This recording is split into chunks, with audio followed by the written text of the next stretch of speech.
Welcome to Air Checks. This month and next month, we will be featuring radio shows of Orson Welles.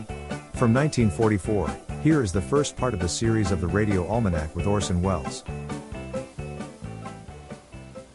Good evening. This is Orson Welles.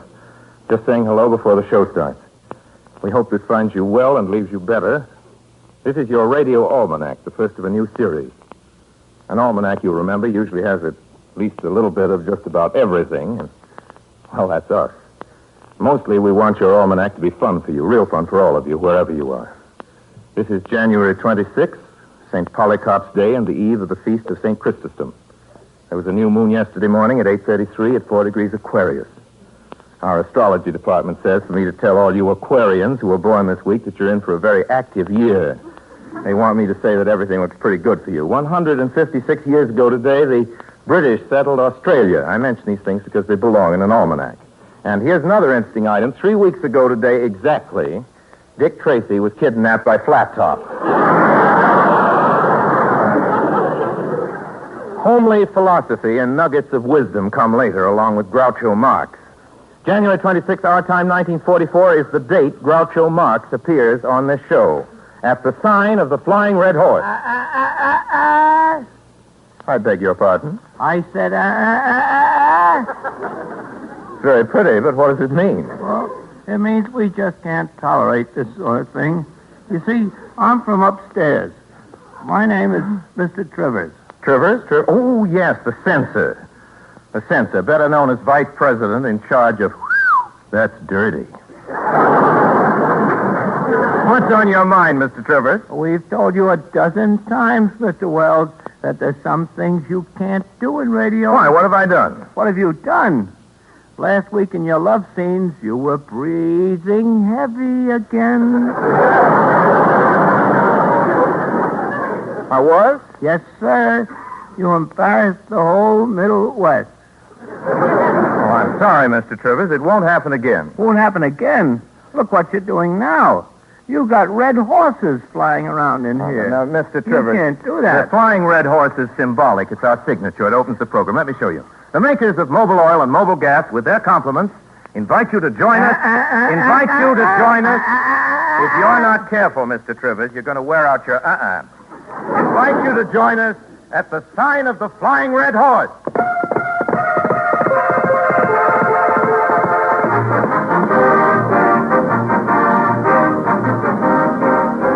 Tonight and every week at the same time over these same stations, the makers of Mobil Gas and Mobil Oil bring you Orson Welles.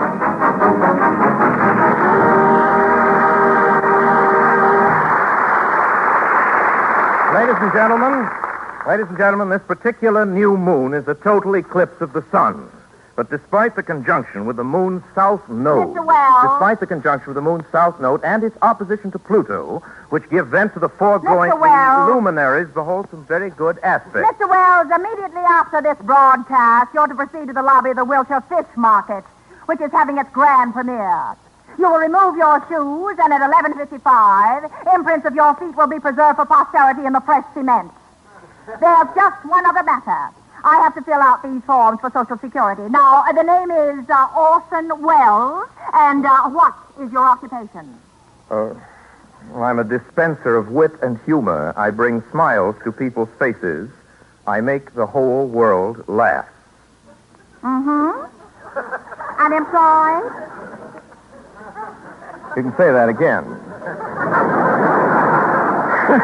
Might I inquire, miss, who you are and what you're doing here? Well, they sent me over. I'm Miss Grimmett, your new secretary. I don't need a secretary. Who sent you over? Your sponsor. Oh. Well, pull up a knee and sit down. I guess I could use just one more little secretary. Now, on with the show. Did you know, ladies and gentlemen, that the average family in the United States consists of 3.5 persons? Oh, isn't that kind of messy, having a half a person around the house? I'd rather you didn't interrupt, Miss Grimmett. This is a radio program. Well, you'd better look over your script first. I've made a few changes. You've made a few changes? Yes. You plan to introduce as your first guest star Cordell Hull? Yes, I thought I'd start with the Secretary of State and sort of build from there. Great idea, isn't it? No, I've canceled Cordell Hull. We can replace him with Frank Sinatra. I'm sorry, that's out of the question. That's out of the question. We couldn't possibly use Frank Sinatra on this program. These microphones have no handles. got enough to do without picking him up. And now, ladies and gentlemen, the next item on your Radio Almanac is a little philosophical playlet, a drama. A censor again. What's on your mind this time, Mr. Trivers? Oh, we fellas upstairs. We've just been studying your script. Now, this drama you got on for tonight. You can't do that on the air. Why not? Oh, Mr. Wells. What is wrong with the love life of a gypsy moth? Why, the sound effects alone are censorable. What sound effect? Well, take this one you got indicated right here. Yes? See? Sound of two caterpillars necking. That's got to come out. But why? What a wonderful thing. I say, just imagine, if you will, two caterpillars necking. Listen to them. There's a pause, and we hear nothing. Now, see, caterpillars being so soft and silky, they don't make a sound when they're necking. That's what I mean. Much too suggestive. Well, now, what's suggestive about it? These caterpillars aren't making a sound. That's just it. They're being very sneaky about it. All right, we'll cut the caterpillars. We'll use sea lions. You have to have a fish in your pocket. Any other complaints? Yes, scene 3. The one about love at first sight. Love at first sight? Yeah, that's got to come out. Which scene is that? Well, it's this one here. See, where the moth flies into the closet and sees a sweater. Well, it's a charming scene. What's wrong with this? Oh, come now, Mr. Wells. Whose sweater did you really have in mind?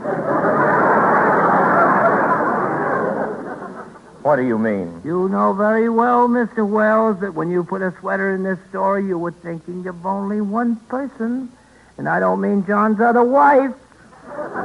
I'm afraid, Mr. Wells, I'll have to cut the whole script. Ladies and gentlemen, if you will send a stamped, self-addressed envelope together with 2 feathers from the wings of the flying red horse and 25 cents to cover handling and mailing, I will send you the censor.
mention that was Lud Gluskin's orchestra playing I Know That You Know. Well, ladies and gentlemen, that was what she said it was.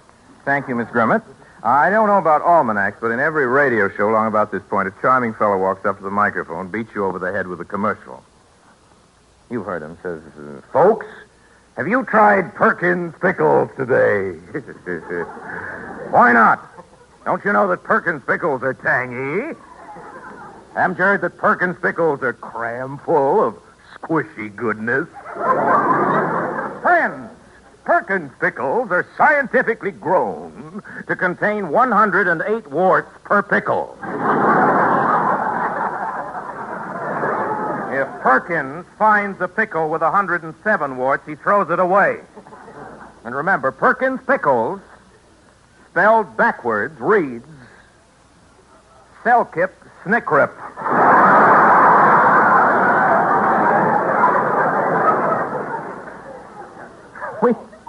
We don't have an announcer like that. We have a fellow, his name is Ray Collins, by a coincidence, very nice boy, unquote, reserved, very reluctant to talk about the product. So let's all give him a nice round of applause. Here he is, Ray Collins.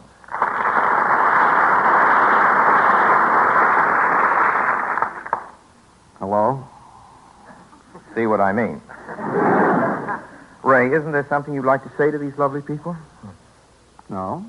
He wouldn't last long with Perkins pickles. Ray, there must be something you want to say to them. Yes, there is something I'd like to say, but Don't you think it's a bit late for us? Not at all. It's the time for it. Go right ahead. Happy New Year, everybody. Well, that's very sweet of you, Ray, but I was thinking of something else. Have you done any riding lately? Oh, sure. Well, tell the folks about it. Oh, they wouldn't be interested in my bicycle. Your bicycle is not what I'm talking about, Ray. You drive a car, don't you? Oh, sure. Well, how do you make it go? Why, I turn on the ignition. Well, just what are you getting at, Orson? I don't want to be obvious about this, Ray, but when you drive a car and you want to get plenty from your ration coupons, you just... Oh, you mean mobile gas? That's it. America's favorite gasoline. Right. Oh, well, sure, Orson. When it's miles that matter, people say mobile gas. Mobile gas is crammed full of miles. All the miles it's possible to give you under wartime measures. Oh, sure, other gasolines are good, but all I know is in wartime as in peacetime, mobile gas remains America's favorite. And 20 million drivers can't be crazy. Why, it looks like love, the way your engine and this master gasoline team up together. The qualities of mobile gas are outstanding with respect to mileage and power, the two things that count most today. On your speedometer, mark the miles you get from every gallon. And is there anything that you want more from gasoline today than mileage? I think I can say without fear of contradiction, Ray, that what we want is mileage. Mobile gas, Dr. Wells. Mobile gas. Friends, stop in at the sign of the Flying Red Horse. Get your miles worth from your gasoline coupons with mobile gas. Well, thank you very much, Ray. And ladies and gentlemen, there's just one thing I'd like to add. We don't make any exorbitant claims for our product. We're all adults. I don't think any of us are taken in by some types of advertising. However, mobile gas does contain vitamin A.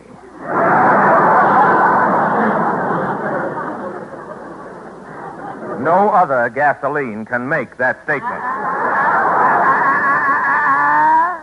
I beg your pardon?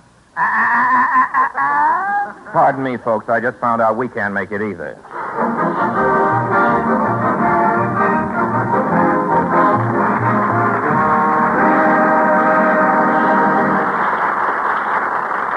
We continue now, ladies and gentlemen, with old Dr. Wells' Almanac and Joke Book, Depressing Information Department. In the islands of Hawaii, and this is true, there is a law dating back to King Kamehameha which prohibits lovemaking on the public highways.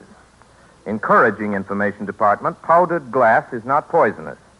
Mystery writers, please note, powdered glass is not poisonous. Old Dr. Wells, however, doesn't recommend its use as a substitute for powdered sugar. We interrupt this program, ladies and gentlemen, to bring an interruption. Groucho Marx.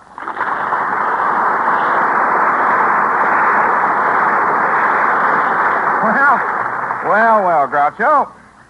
Thank you not to interrupt my interruptions, Wells.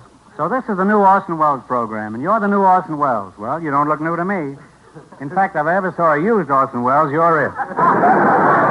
You're partially correct, Groucho. This is a new program, the Orson Welles Almanac. Oh, it is? Well, did you know, Orson, that yesterday was the 150th birthday of Robert Burns?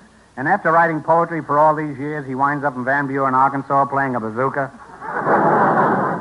Did you know, Groucho, that Professor Unger Dunger of the Harvard University Sociology Department has just turned in a Ph.D. thesis proving that most people would be better off if they hadn't been born?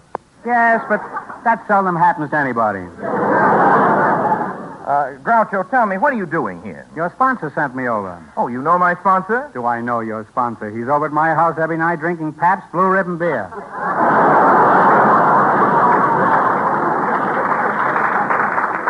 Had to wait for the second page for that. Huh? How do you think you got hired?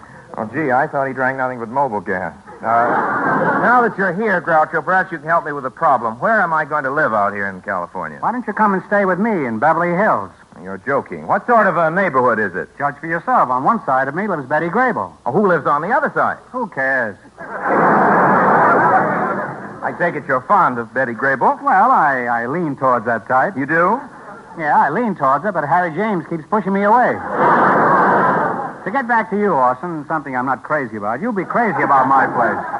All modern improvements, gas lighting, inner-door mouse traps, and a pot-bellied stove in every room. That is, every room except mine. We couldn't get a pot-bellied stove for my room, so we hired Sidney Greenstreet to stand in the corner. know. Do you think I'd be comfortable there? Why, you'll be as comfortable as a bug in a rug, and we got some of those, too. Well, I'm afraid I couldn't impose on you, Groucho. You see, I left my ration book in New York. What if you haven't got a ration book? I'll take care of you. What's the best food in the world? Milk. Where does milk come from? Cows. What do cows eat? Grass. You can eat grass, too. And who knows? No, it's impossible. So you see, you'll be... So you see, you'll be very happy at my place. I'm sorry, Groucho. I'm afraid it's out of the question, especially if I couldn't get anything to eat. Well, you can't have everything. Look at Solomon with 1,000 wives. Do you think he had everything? Well, maybe he did. My luck, I had to think of Solomon just now. Well, suppose I did move in, Groucho. What would you charge me? Money. You speak to me of filthy legal letters. Only a cad would take money from a friend. Oh, I'm glad to hear you say that, Groucho. Shake hands with a friend. Shake hands with a cad. Would 500 a month be too much? Oh, come now, Groucho. Money isn't everything. Can money bring you happiness? No, but I like to have it around so I can choose the type of misery that's most agreeable to me. I beg your pardon, Mr. Wells. I have a message for Mr. Marx. I'll take it. He's a friend of mine. In fact, we used to know each other. He was a great guy when I had it. What's the message? There's a milkman outside. He wants his horse back. Tell him he'll have it back the first thing Friday morning, as soon as I get back from my ranch. You, a rancher? Why, only this morning they sent me 600 head of cattle. Jerseys or Holsteins? I don't know. They only sent the heads. I think they were the heads. Now, look here. Now, look here, Prairie Flower. Take your hands off me. Don't get excited. I'm just trying to trace my 600 sides of beef. Miss Grimmett, certainly you recognize Groucho Marx. Indeed. You know, Mr. Marx, I can hardly wait for your program to come on the air every Saturday night. So I usually don't. We're going to get along gloriously, Miss Grimmett. Couldn't we steal away somewhere together after the program, just you and me? Put me down. Quiet. Do you want to get into pictures? Oh, you can't fight it, Miss Grimmett. It's bigger than we are. Can't you see us sitting on a park bench, you and me? No moon, no stars. Just a beam from a policeman's flashlight. Well, did you ever? Fool me? Oh, once or twice. Orson, who is this woman? My secretary. Come, Orson, secretary indeed. You can fool me once and you can fool me twice. But you can't fool me all the time. Remember, I'm some of the people. Now, come clean, Wells. Do you or do you not want to get into pictures? Put me down. Oh, pardon me, Orson. I always wanted to pick you up. So you're a producer now? Certainly. Shall I draw up the contract? Oh, you're a lawyer, too. Yes, and you'll have a contract as soon as we can get hold of another lawyer. If you're a lawyer, Groucho, why don't you handle it yourself? I don't fool around with shysters. Now, the first thing we do is to give you a big publicity build-up. Monday, you get lost in the desert. Tuesday, we send Hedda Lamar out to look for you. Wednesday, I go out to look for Hedda Lamar.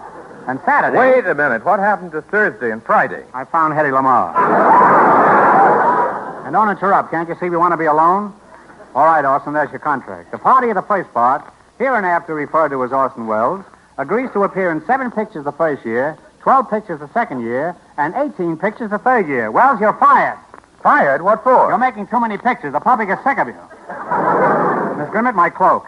And Orson, put 2 pair of shoes on the Flying Red Horse. I'm getting out of here. Goodbye, everybody.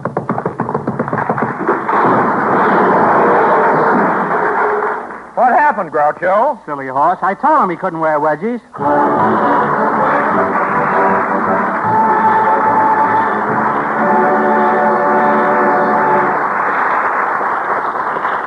It says here I'm next. Go right ahead, Raymond. Thanks. That's all right. Well, sir, I like good round figures myself. Don't you, gentlemen? Oh, you old devil. Well, especially, I might say, when they're revealing. Well, these figures are 70% of all the cars on the road today Now it stops getting are funny. from 5 to 10 years old. 70%. New cars will be scarce for a long time after the war's end. Folks, you've got to take care of your car. That means frequent oil change, and that means Mobil oil. Perhaps you think because you're making shorter trips at lower speeds, you needn't change your oil so often. On the contrary, under these conditions, oil is apt to get dirty quicker. That encourages burned bearings, worn-out cylinder walls, and wasted gasoline. So change oil frequently and change for good. To good, fresh Mobil oil. It helps your car run better, longer. Drive in at the sign of the Flying Red Horse for Mobil oil. Department of Interesting Statistics. Mobil oil is the world's largest selling oil. Ladies and gentlemen, you're about to hear from one of old Dr. Wells's favorite songbirds. And one who looks just as good as she sounds. You're going to agree that that's quite something. The name is Martha Stewart. Miss Martha, tell the folks what you're going to sing for them. Besame mucho. That means kiss me a lot. Ladies and gentlemen, what you've just heard is the title of what you're going to hear. It does not constitute an endorsement of old Dr. Wells. Besame, besame mucho. Each time I cling to your kiss, I hear music divine.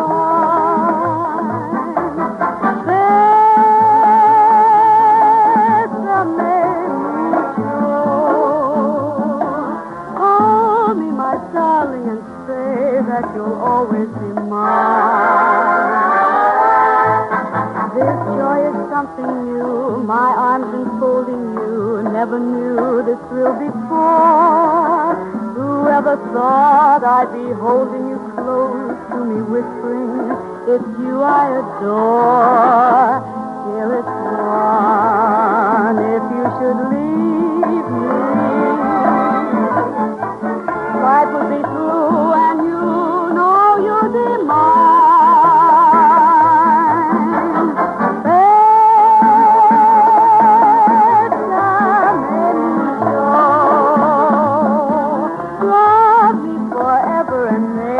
All my dreams come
By the way, the president will be 62 years old Sunday.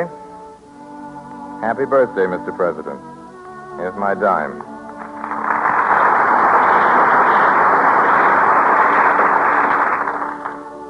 Sunday is also the 7th anniversary of Hitler's repudiation of the Versailles Treaty. And 5 years ago today, the Loyalists surrendered Barcelona to Franco. You know, just about the longest, loudest argument in our United States history has to do with states' rights. I saw the word states' rights in the headlines this morning. And 114 years ago today, Daniel Webster stood up on the floor of the Senate and spoke for that other sentiment. You all remember how it goes. Most of us had to learn it in school. That other sentiment. Dear to every true American heart, liberty and union, now and forever, one and inseparable. While we're on the subject of liberty, particularly eloquence, on the subject of liberty, let's celebrate Thomas Paine's birthday 2 days early by reading a few lines of his, lines written in 1776. I call not upon a few, but upon all. Not on this state or that state, but on every state. Up and help us. Lay your shoulders to the wheel. Better have too much force than too little when so great an object is at stake. It matters not where you live or what rank of life you hold. The evil or the blessing will reach you all. The far and the near, the home countries and the back, the rich and the poor will suffer or rejoice alike. The heart that feels not now is dead. The blood of his children will curse his cowardice, who shrinks back at a time when a little might have saved the whole and made them happy. By perseverance and fortitude, we have the prospect of a glorious issue. By cowardice and submission, the sad choice of a variety of evils, a ragged country, a depopulated city, habitations without safety, and slavery without hope. Look on this picture and weep over it. And if there yet remains one thoughtless wretch who believes it not, let him suffer it unlamented. Where was there ever a war on which a world was staked till now?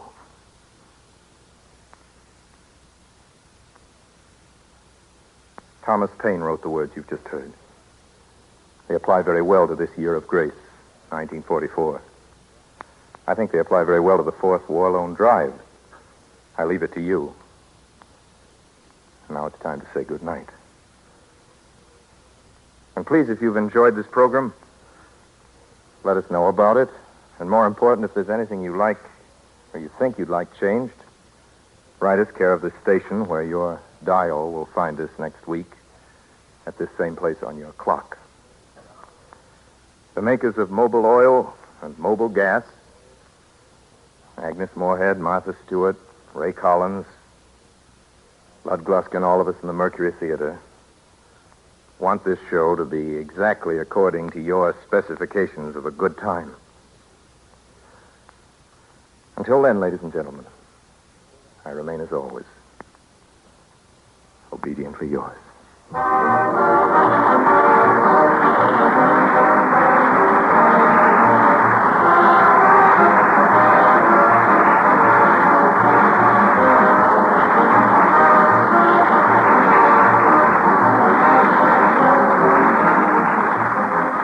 Your car on the home front is as vital to victory as a long-Tom field gun on the battlefield.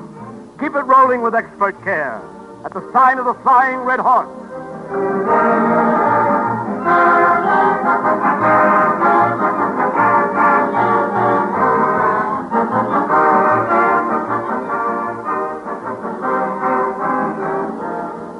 Now, ladies and gentlemen, they want me to make an announcement which it seems I forgot all about.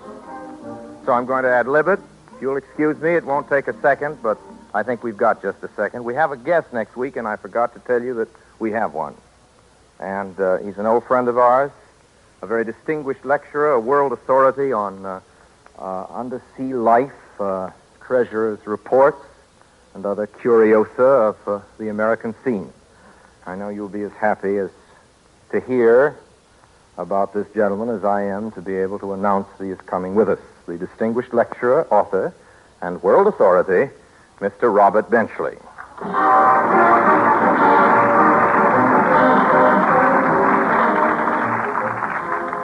Groucho Marx appeared through the courtesy of the Pabst Brewing Company. Martha Stewart and Ray Collins appeared through the courtesy of Metro-Goldwyn-Mayer Studios. Producers of the current hit, Madame Curie. This is the Columbia Broadcasting System.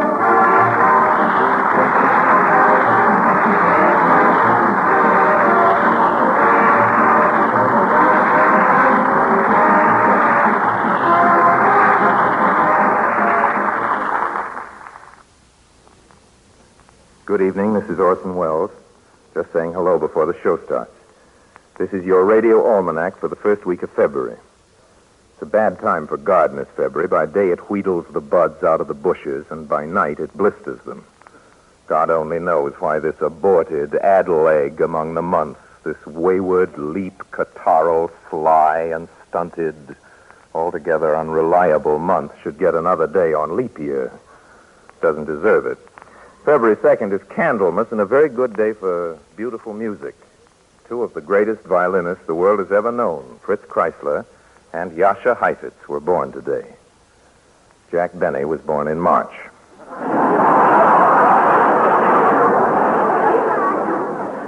The groundhog came out this morning and looked around for his shadow. If he didn't see it, he didn't want to. The moon is in the second quarter for just about another hour tonight. And my shadow. I beg pardon? Strolling down the avenue. Excuse me, sir. You look just like a groundhog. I am. Well, you saw your shadow, groundhog. Why aren't you back in your hole? Well, you know the housing problem. I just looked out for a minute and some other people moved in. What's that, lady? I beg your pardon. First time you ever heard a talking groundhog? I bid you welcome to the sign of the Flying Red Horse.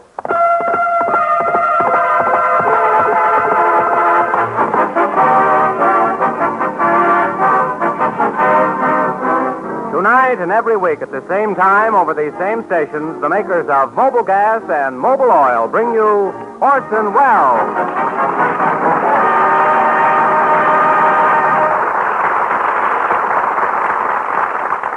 Ladies and gentlemen, our distinguished guest department brings you now one of the stars of Metro-Goldwyn-Mayer's new production, A Guy Named Joe. He's a good friend of ours in the Mercury, and an old friend of yours, and a great actor, Lionel Barrymore.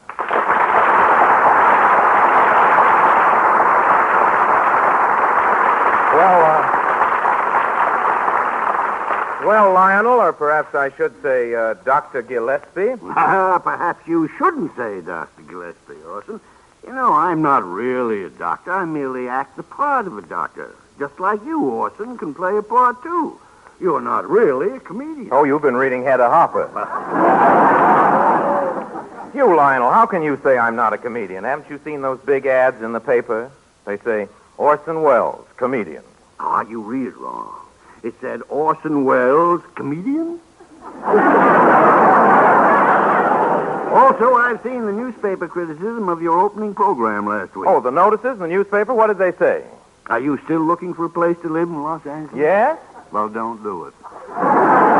Here's a review from the Los Angeles Examiner. Well, let me see. Amusements. Page 5. Here we are. Page 5. Amusements. Radio. That's not under amusements. Thank you, gentlemen. Page 8. Here's page 8, radio. For review of Orson Welles' show, see page 12. 10, 11, 12. Here it is. Page 12. Obituaries. Well, here's a paper that's always been very nice to me, the Tijuana Stable News. Listen to this. La semana pasada principio un nuevo programa con Orson Welles bajo los auspicios de Mobile Gas y también de Mobile Oil. Y ahora transcribimos un nuevo boletín con últimas noticias sobre The Flying Red Horse, page 420, 360, and 280. Oh, who cares about reviews? When it comes to newspaper notices, I don't give a... I said I don't give... Uh-oh, it's one of the boys from upstairs. Lionel, this is Mr. Mr. P-Bristle. I'm the censor. Censor. Censor. Oh, yes, censor. Better known as vice president of... Oh, you can't say that. People are having dinner. Well, Mr. P. Bristle, what's on your evil little mind today? You know very well what's on my mind, Mr. Wells. It's those love scenes of yours. You've been breathing heavy again. Well, what if I do breathe heavy? What harm does it do? What harm? Last week, 6,000 Sinatra fans who were just recovering swooned all over again. It's very disheartening. Well, now, look here, P. Bristle. Look here, Mr. Wells can't help the way he breathes. What would you do if you had to play a love scene with Hedy Lamarr? Happy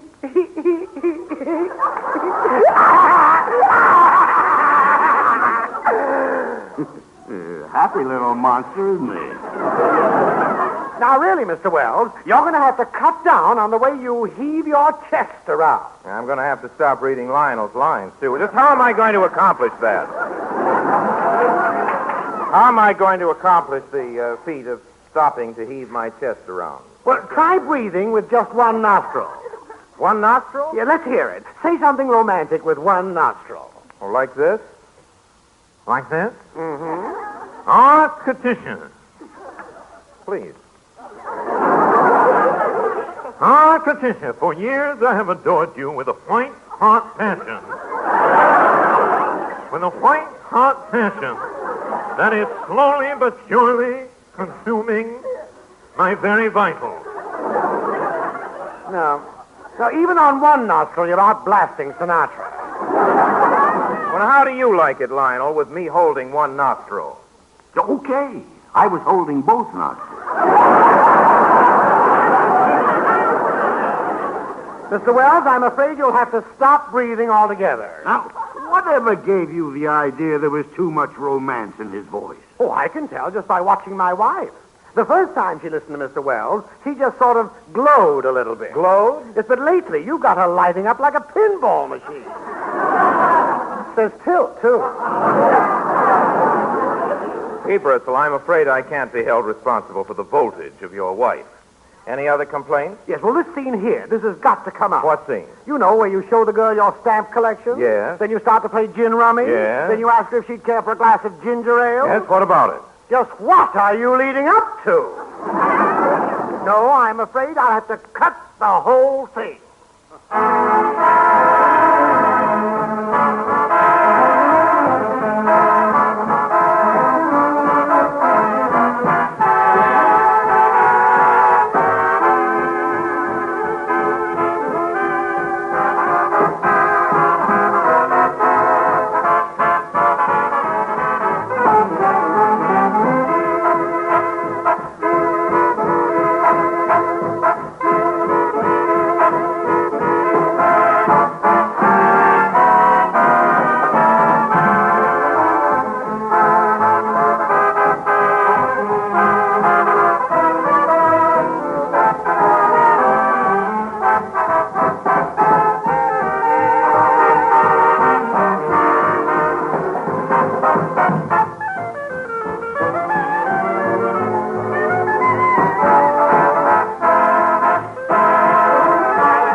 Ladies and gentlemen, we on this program have a friend, a real peach of a fellow who always picks up the check, the sponsor.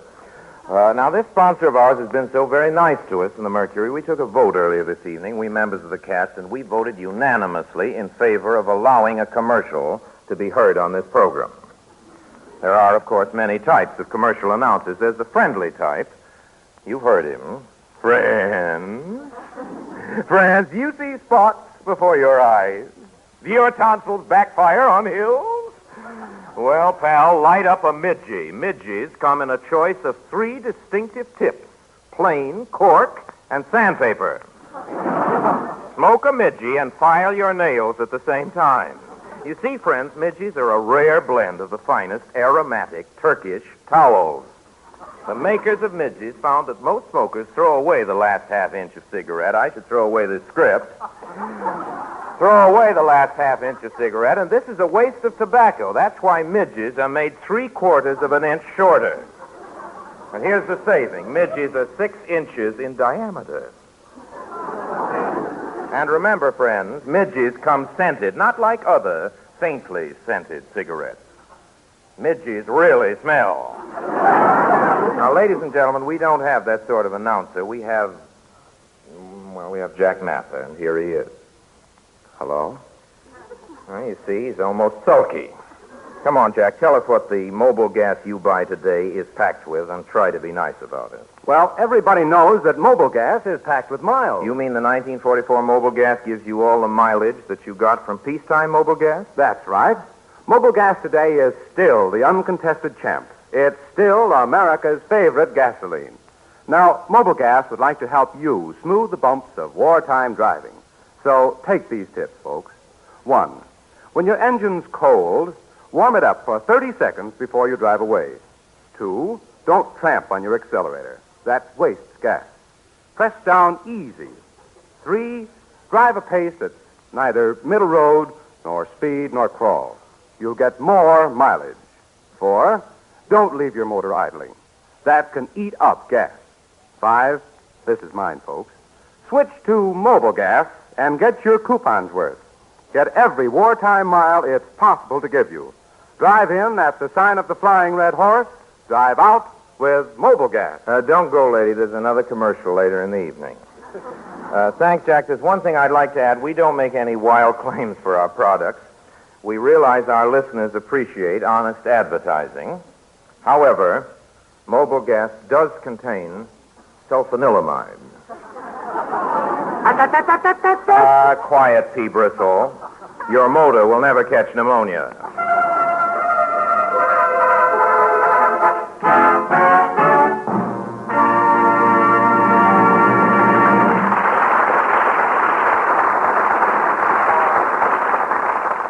You know a commercial didn't rate that applause. Our listeners realized that there was a big man beating his hands together and urging you on to that. Ladies and gentlemen, I appreciate your cooperation, and I think you ought to know right at this point that a little old lady from Little Rock writes me she thinks we ought to have something in our almanac for the young folks. Now, we aim to please, and so with our hand firmly on the pulse of young America, we bring you now a treat for the tiny tots. The Kiddies' Corner, conducted by your Uncle Lionel.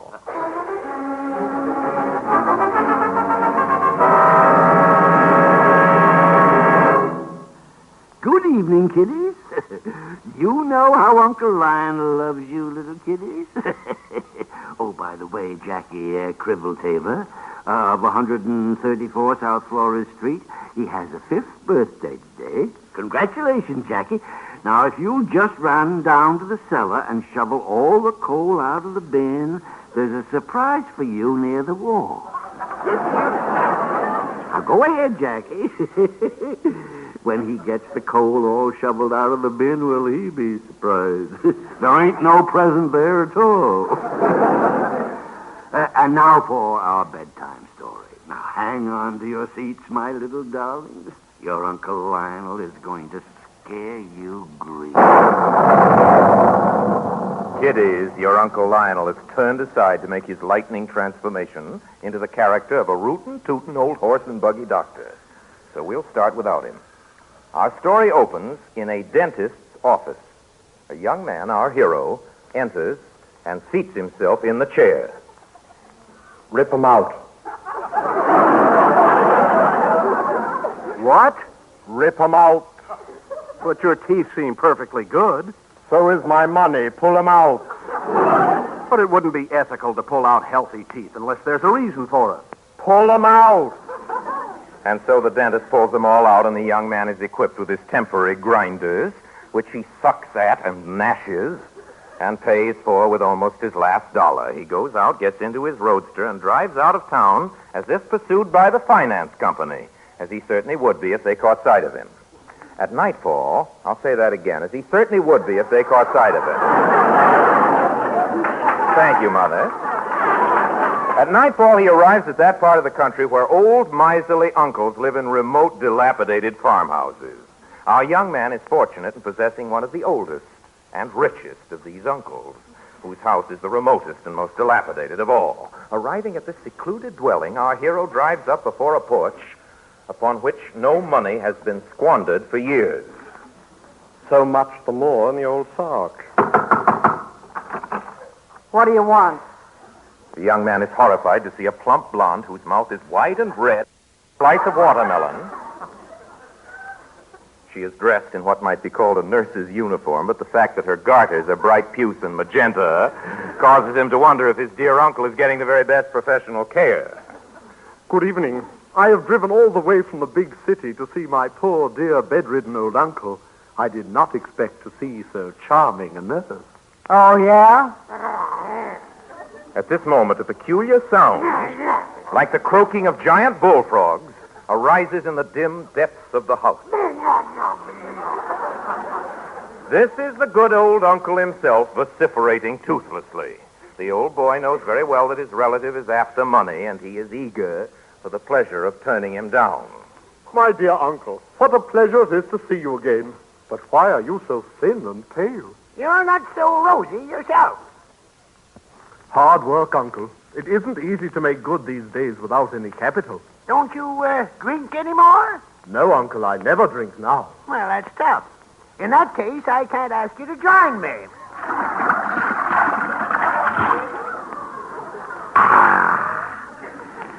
I have, thank heaven, a good doctor.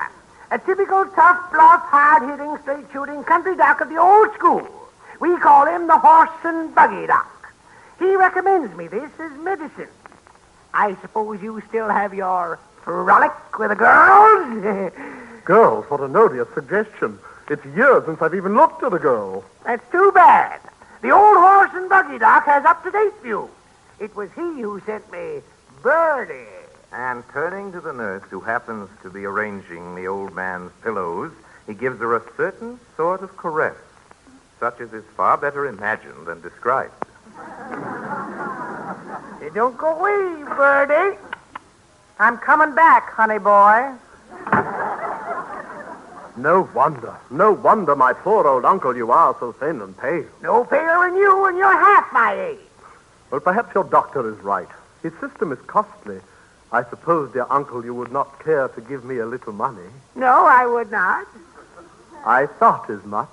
If you really want to know, I've lifted on to the old horse and buggy doc. A true, downright, straight-living, hard-faced, crusty, soft-hearted country sawbones of the old school.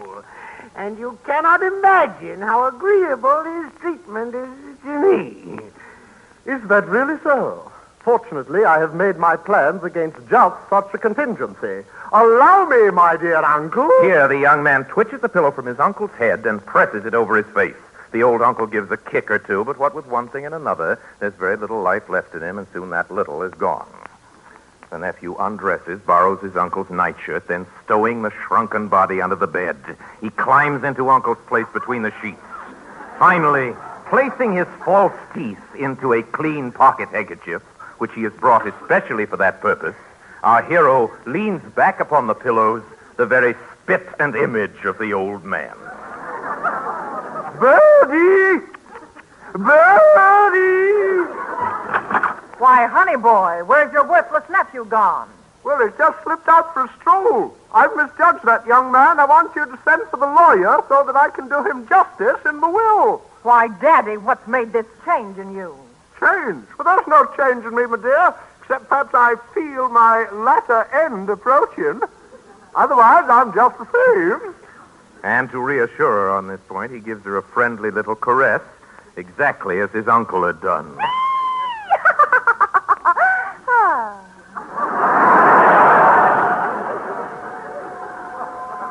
Where's Mr. Peabristle? The nephew lies at his ease, waiting only for the arrival of the lawyer. I shall dictate a new will and sign it before the eyes of the lawyer in the old man's crabbed hand. I shall replace my poor uncle in the bed, put on my clothes, put back my teeth. What's that? Here a large, rough-hewn individual strides into the room. Hello, hello, hello. Oh, I'm glad you've come. I'm eager to make out a new will. I wish to leave everything to my nephew. My dear old friend, I fear your malady has reached the brain. Who would have thought my old pal could have mistaken me for the lawyer? You must let me make a brief examination. With that, he pulls down the sheet and begins to probe his nephew, or rather the nephew, with a hard, it isn't that funny, everybody makes mistakes. I see, you don't want jokes, you want mistakes. With that, the old rootin' tootin' horse and buggy doctor pulls down the sheets. We'll get back to the script as it takes 3 hours. And begins to probe the nephew with a hard and horny finger. The nephew realizes too late that this is no lawyer, but the horse and buggy doctor himself. I fear very much. There's something very wrong somewhere in here. I must act at once. And as he speaks, he turns the nephew over in his bed and whisks out from his black bag a monster hypodermic. Fortunately, I am always prepared for emergencies. The young man hardly knows what to say, fearing that his uncle will be found under the bed, and circumstances would tend to his prejudice. The doctor, all in a moment, ejects a pint of icy fluid into the small of his back, which numbs his whole middle and paralyzes all his faculties, except that of rolling the eyes, which he indulges to the point of excess. I am only an old, rough, tough, gall-darn horse and buggy, Doc, but I keep abreast of the times. Mental derangement is often caused by abdominal derangement. If you'll get out my instruments, nurse, I think we'll soon find the source of the trouble. In a moment, the unfortunate nephew is laid open under his own eyes, which he never ceases to roll. The doctor unpacks him like a Gladstone bag. Miss Inkfeather? Yeah? Hot water. Cold water. Cold water, then. Take this and put it on the washstand. Yeah? Put these on the chair. Yeah. Now, don't get them mixed up or I'll have the devil of a job getting them back together again. It's a pity that nephew isn't back. It's more ethical to have the consent of a relative before operating. I see nothing wrong with this kidney, considering the age of the patient. Here, put it on that chest of drawers. Hang these over the bed rail.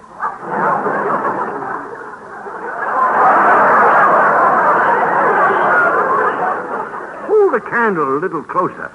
I still haven't found the cause of his madness. Look out! Don't let it drip all over the place.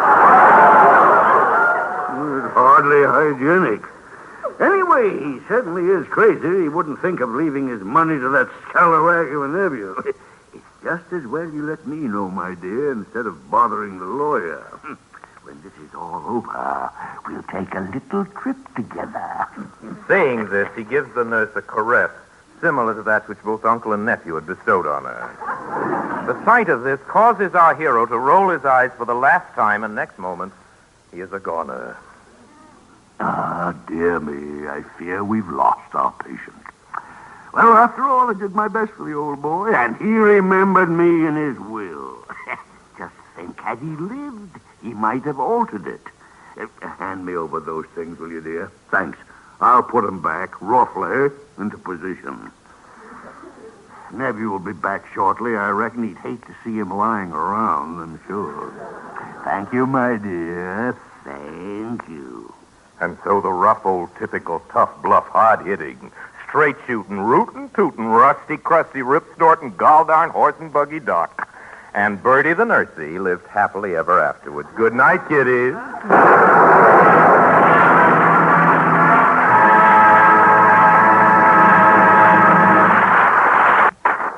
Folks, 4,000 cars are being scrapped each day. In many cases, this is why. Their owners neglected to change oil regularly. So keep your precious buggy rolling. Change oil often, and change for good to good, fresh Mobil oil. It's tough. It's made especially to fight impurities and guard your engine's vital parts from wear. You see, you're driving slower these days, and you're making shorter trips. Well, with that kind of driving, your oil gets watery and dirtier quicker. And you can waste power, waste your gasoline, and run up big repair bills. Now, I'll let you in on something. We surveyed 10,000 cars not long ago, and 6 out of every 10 needed fresh oil. So have your crankcase filled up frequently with Mobil oil, the largest selling motor oil on Earth. You'll find it at the sign of the Flying Red Horse. And,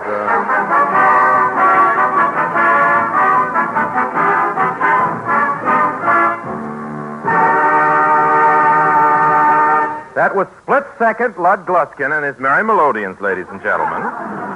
And our astrology department, by the way, says tomorrow is a good day to set eggs. That's really what they asked me to tell you. And here's a fine old recipe for clearing the skin. Rub it with a tomato twice a day. That's really an old recipe.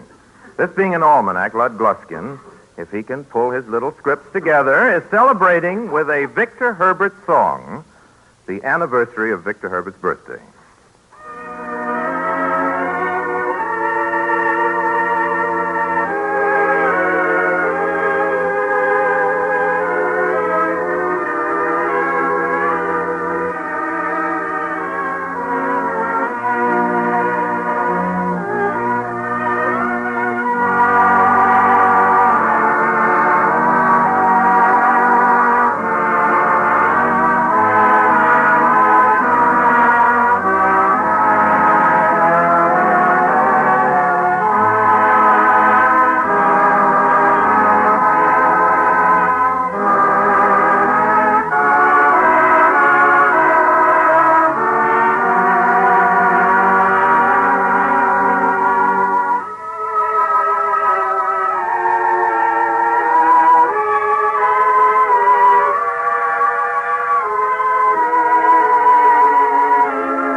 Carnegie once said that his idea of heaven would be to hear... Thank you, Mrs. Gluskin. Andrew Carnegie once said that his...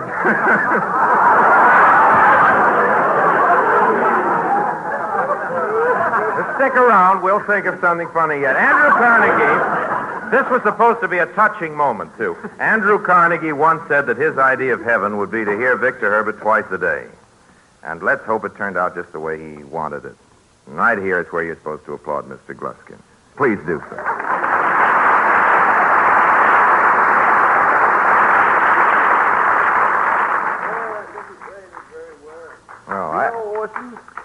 I guess I was one of the first people ever to hear that song. You know, Victor Herbert played it for me himself. Well, while we're on the subject of music, Lionel, I'd like to invite you to come around next week and hear a new composition we're playing on this program. The music was written by somebody called Lionel Barrymore. Really was. Come around next week, Lionel, hear what we do with it.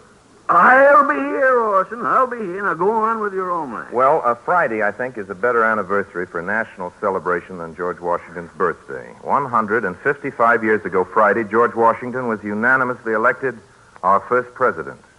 There's some words Washington spoke, words I'd like spoken again on this program. I'm going to ask Lionel Barrymore to read them to us.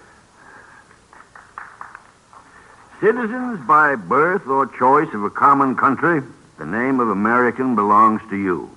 The unity of government, which constitutes you one people, is a main pillar in the edifice of your real independence, of that very liberty which you so highly prize. It's easy to foresee that from different causes and from different quarters, much pains will be taken, many artifices employed to weaken in your minds the conviction of this truth. As this is the point in your political fortress against which the batteries of internal and external enemies will be most constantly and actively, although often covertly and insidiously directed, it is of moment that you should properly estimate the immense value of your national union to your collective and individual happiness, that you should watch for its preservation with jealous anxiety, indignantly frowning upon the first dawning of every attempt to alienate any portion of our country from the rest. Thanks, Lionel. It's time to say goodnight now, everybody. The makers of Mobil Oil and Mobil Gas and all of us in the Mercury Theater remain, as always, obediently yours,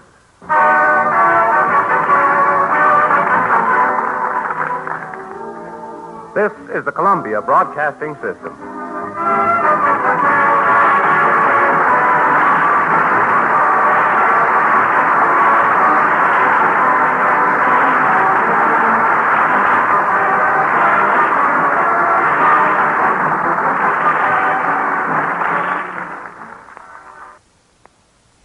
Good evening. This is your Radio Almanac for February 23rd. This is Ash Wednesday, and yesterday, of course, was Shrove Tuesday, or Mardi Gras, sometimes called Pancake Tuesday, or Fat Tuesday. This is Orson Welles, sometimes called Fat Orson. Just saying hello before the show starts. There was a new moon about 7 o'clock tonight. What says our household hints department? The taste of fish may be removed from pots and pans by rubbing with lemon rind. The taste of lemon rind may be removed from pots and pans by rubbing with fish.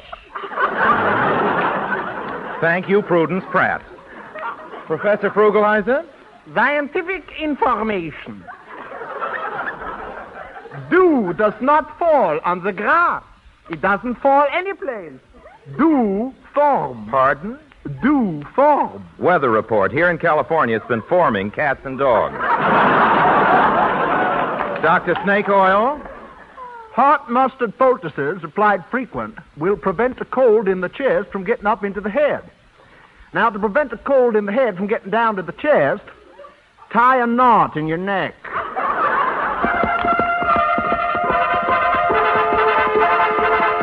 We bid you welcome one and all to the sign of the Flying Red Horse.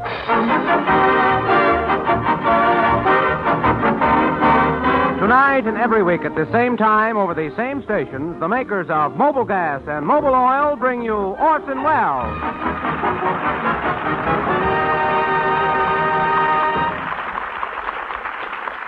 Ladies and gentlemen, we'd like to show you what took place a little earlier this evening at the stage door of the CBS Broadcasting Studio. A group of young ladies in bobby socks are gathered in the entranceway. All right, girls, break it up. Move along now. Please. We're allowed to stand here. Orsie lets us. Orsie? Yeah, Orsie. Orson Welles. We're his fans. This is the Orson Welles Phone Club.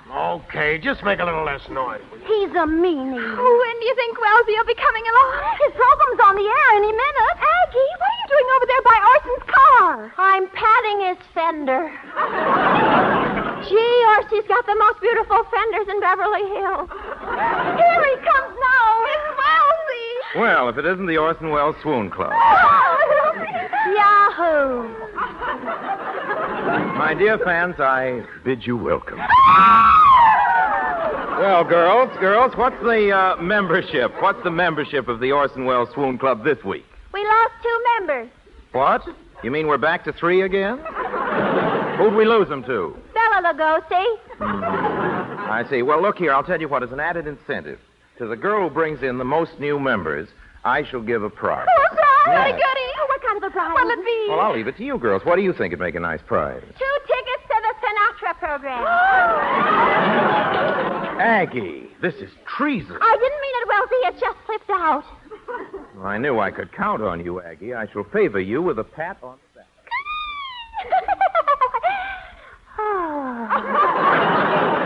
All the same, Aggie, you ought to be punished. On your way home, I'm going to ask you to write 5 times on every building you pass, Orson Welles, I love you. And don't sign my name to it.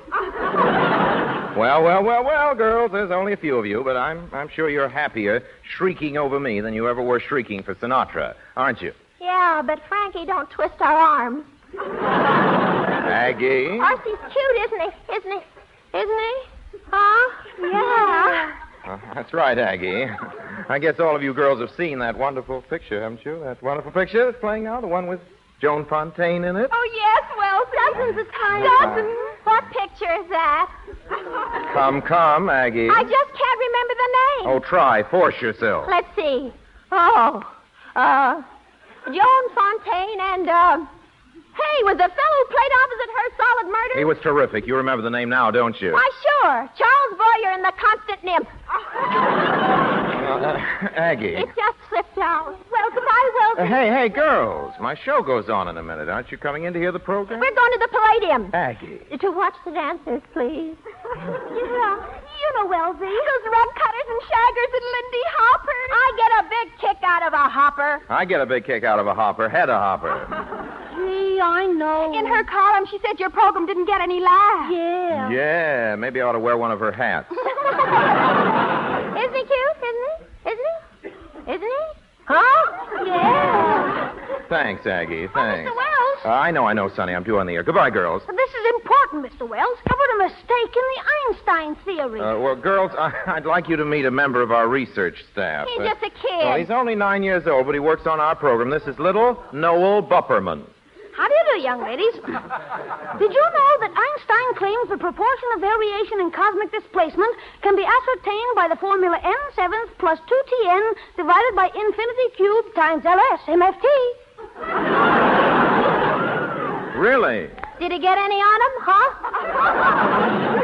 Now, look, Noel, let's leave Einstein alone. What if he did make a little mistake? Who knows it but you and me? But this is not a little mistake. Oh, come on, Wellesley. Forget your old program. Mr. Wells, this is crucial. I've got something to ask you. So have I, Wellesley. What are you doing tonight, huh? Yeah, come on to the Palladium. Yeah. We're tossing a brawl, Esther. I don't know about these other chicks, but with me there won't be any infinity cubes. There'll be hamburgers, root beer, and necking.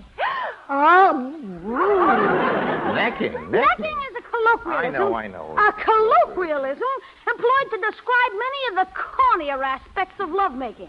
It covers such tendernesses as kissing, caressing, and other forms of endearment of mutual entertainment value to both participants. Isn't that so, young lady? Yeah. What are you doing tonight, huh?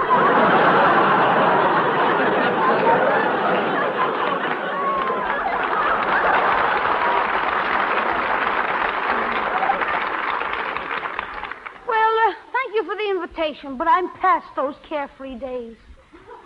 Since my 9th birthday, research has become very important to me. After all, scientifically considered, what is a kiss? Suppose, for example, one of you young ladies was to kiss me.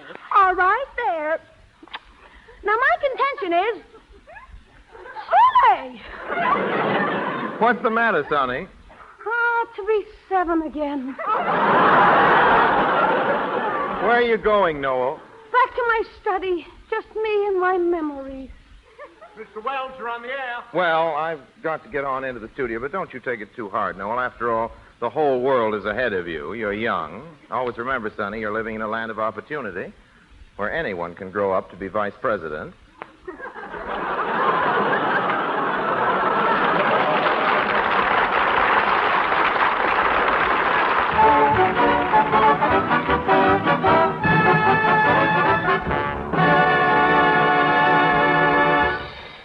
Ladies and gentlemen, one of the greatest musical combinations in America, the King Cole Trio playing Hit That Jive Jack.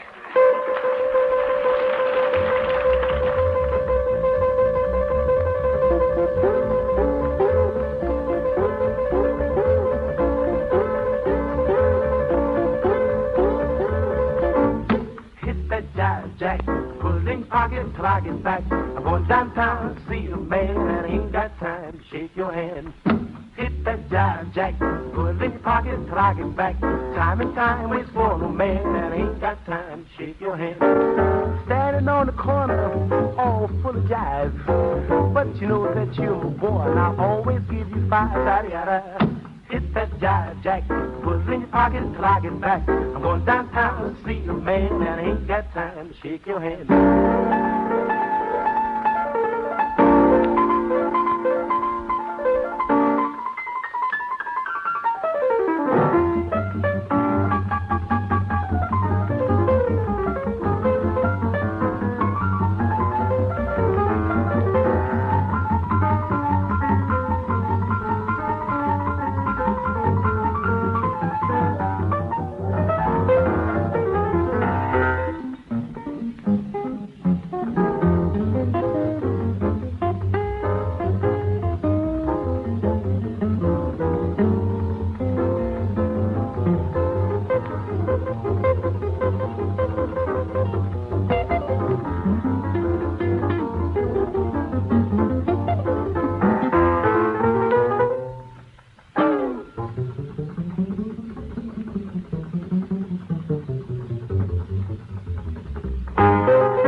jack, da-da-da, put it in your pocket.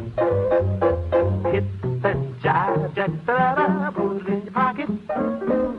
Hit that jive jack, da-da-da, put it in your pocket. Standing on the corner, all full of jive. But you know that you're my boy, I'll always give you five. Hit that jive jack, put it in your pocket till I get back. I'm going downtown to see a man and I ain't got time. I ain't got time. I ain't got time to shake your hands. I'm going to put it in your pocket till I get back. Hit that jive jack.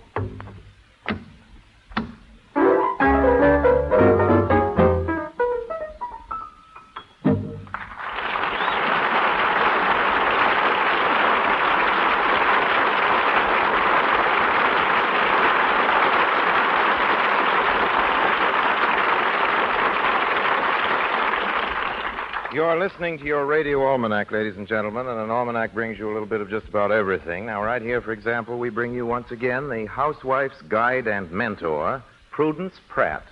Peeling an onion underwater will prevent you from crying. It will also prevent you from breathing. And, now our motorist's aid department, Mr. Jack Mather. Brother drivers, how you doing on your mileage? Are you getting lots or little? Are you crowing or kicking? Well, look, next time you overhear somebody saying, "Do I get the miles?" follow that fellow. Drive in right behind him at the sign of the Flying Red Horse. Echo his order, mobile gas. Drive out and learn what mileage means. You'll clock off mile after mile for every gallon. Your speedometer will show you mobile gas is packed with every wartime mile it's possible to give you. 1944 mobile gas delivers all the mileage that you got from peacetime mobile gas. No gasoline can give you greater distance for each coupon.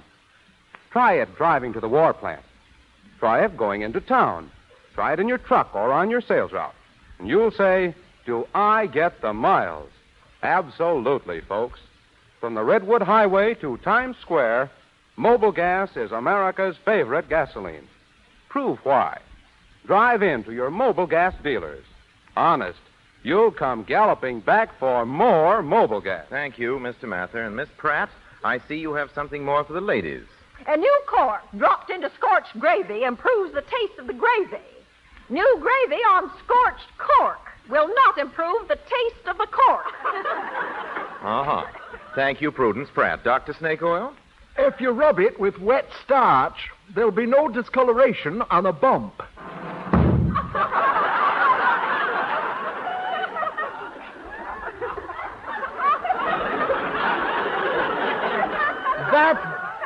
That bump I couldn't handle.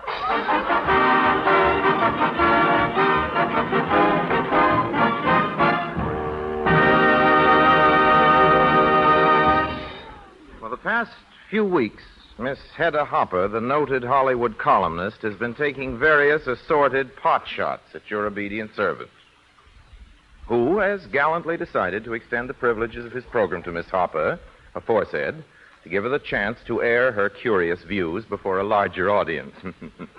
Ladies and gentlemen, you've heard Sinatra referred to as the voice. You've heard of Wooly the beard and Durante the nose.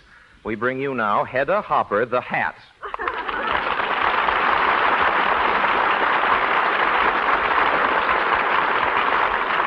Hedda, how does it feel to be on my program? Well, I've read your script. See how shaky I am?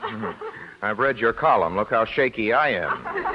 Look, Hedda, I don't mind your knocking me, but I do object to your raving about that, a certain radio crooner.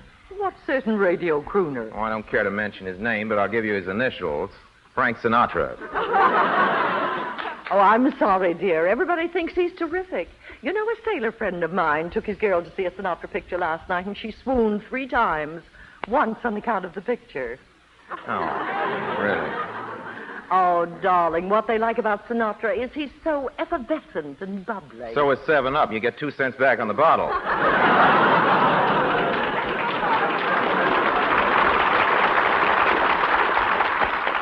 Dear, the difference between you and Sinatra is he's not corny. In his pictures, when he proposes to the girl, he doesn't get down on his knees. Of course not. He'd never be able to get up. You know, Hedda, I think you might revise your estimate of me if you'd see my new production, Jane Eyre. I have.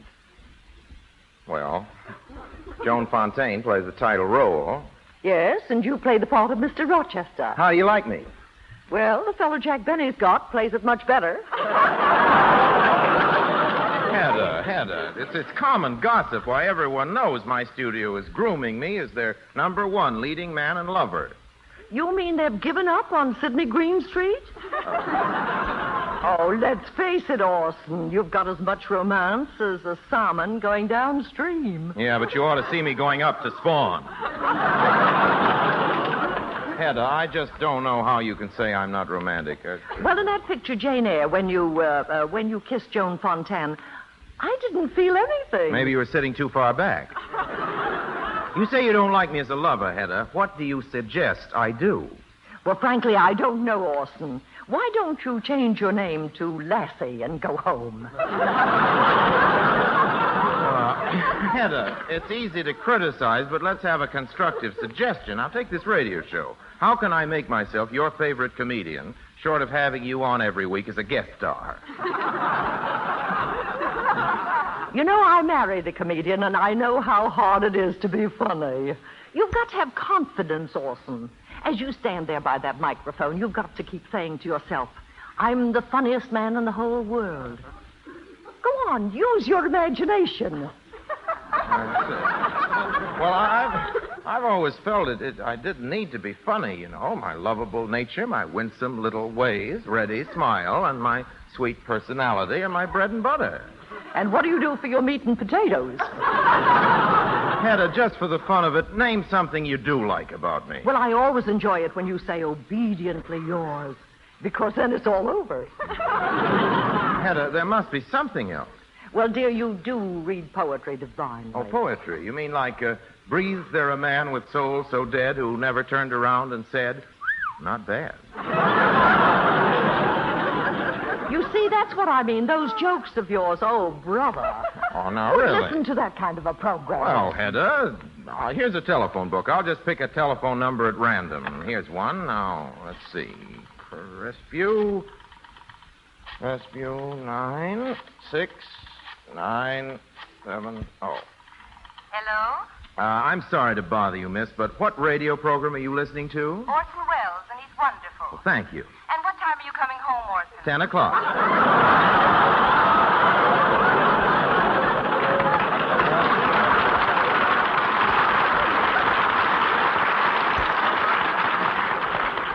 Look, Hedda, let's not go on with this bickering. There's no reason on earth why we can't be the best of friends. We have so much in common. You know, really, Hedda, I remember when you started out, you were just not known then. That's right. You too, Orson. Yes, but you were quick to climb the ladder of success. That's right. You too, Orson. Finally, you became the greatest in your field. That's right. I said, Hedda, finally, you became the greatest in your field. That's right. Stop trying to think of a new line. Just read what I wrote on the paper. No kidding, Hedda. You remember those old days when we didn't have a nickel between us? We were almost starving, really, folks. One day in particular, a wintry afternoon it was, we met on a bench in Central Park. You were cold and hungry. I had a ham sandwich. Yes, Orson, when you gave me that ham sandwich, you showed me what you were made of. Hedda, before you go, you've really been so swell. It says here, I feel there's something I'd like to do for you. I'm casting a new picture of mine. There's really a wonderful part in it for you. Oh, well, it's very kind of you to think of me, dear, but I'm afraid you're too tall for me. It would be too much of a strain on my neck, darling, looking up at you. Well, in pictures, dear, there's an easy way to fix that. For instance, you could stand on a box, and then you could look right into my face. Better still, I might stand on your face and look right into the box. Well, seriously, Hedda, this part, honest to goodness, is really great for you. You're just the type for it, a perfect type. Now, just wait until you get your teeth into it. It's a real academy material. Now, here's your scene. You and I have been lovers, see? Yeah. Good. We've been parted. You return, thank you. You stand there looking at me. I speak first. My treasure, my own one, my beloved. You've come back to me at last. The years have separated us, years of sorrow and heartache. Tell me this much. Are you all right? Are you? Are you? No, don't speak. Just let me look at you. What a picture you make there under the apple tree, the sunlight weaving its golden shuttle through your hair. The breath of spring blushing in your cheek. You've been away too long, darling. Tell me, did you miss me? Did you? Did you? You don't have to tell me. I can see it in your eyes. Those eyes that speak so eloquently to me of passion. Oh, darling, darling, darling, take me in your arms as you used to. Take me. No, you look tired. You must rest. Darling, when I think of the songs, the spring times you and I have missed, the love words left unsaid, say them to me now, my darling. Say them. Say them. Well, I'm sorry, Hedda, you're not the type. We'll let you know if anything turns up. Hedda, really and truly, it's been great fun. I want to thank you sincerely for coming on the show. Really, truly. Everything from the highest part of anything I've said. I really get a big kick out of your column. And please promise me that you'll visit us again, Hedda. Well, at least I'm glad you like my column. Read it tomorrow, darling, and you'll really get a kick. Good night, dear.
Today, the makers of Mobile Gas opened a brand new TCC refinery, the newest plant to share in their vast $90 million program, the greatest catalytic cracking program in the world.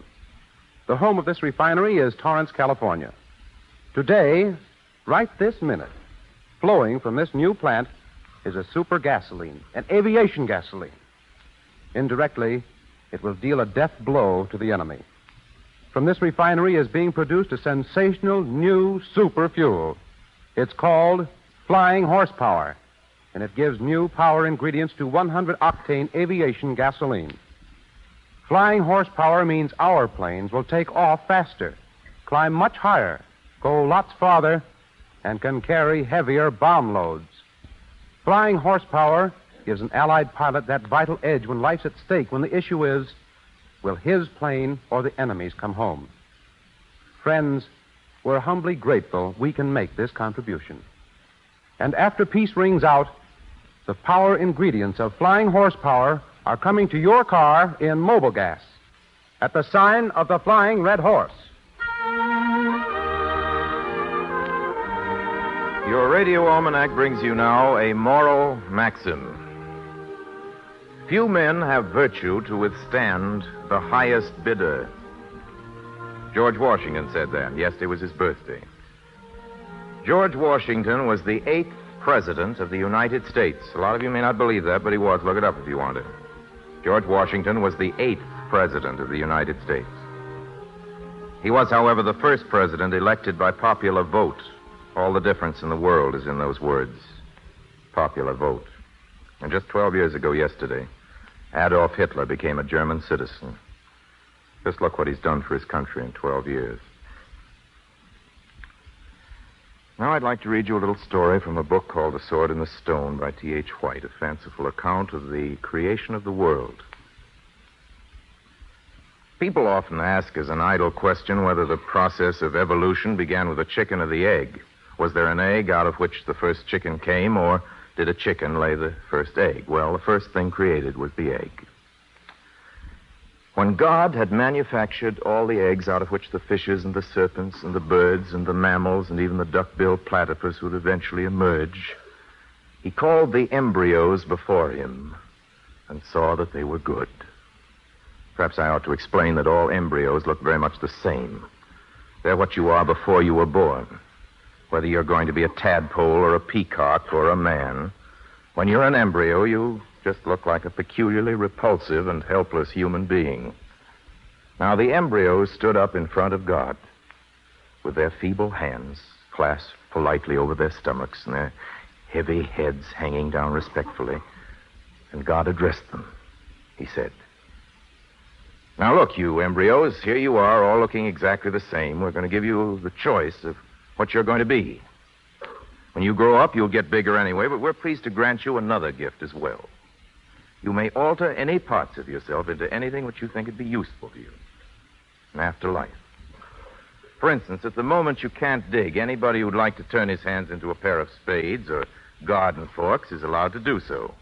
Or to put it another way, at present you can only use your mouths for eating with. Anybody who'd like to use his mouth as an offensive weapon can change it by asking and be a cock and drill or a saber-toothed tiger. Now then, step up and choose your tools. But remember, what you choose, you'll grow into and will have to stick to." All the embryos thought the matter over politely. Then, one by one, they stepped up before the eternal throne.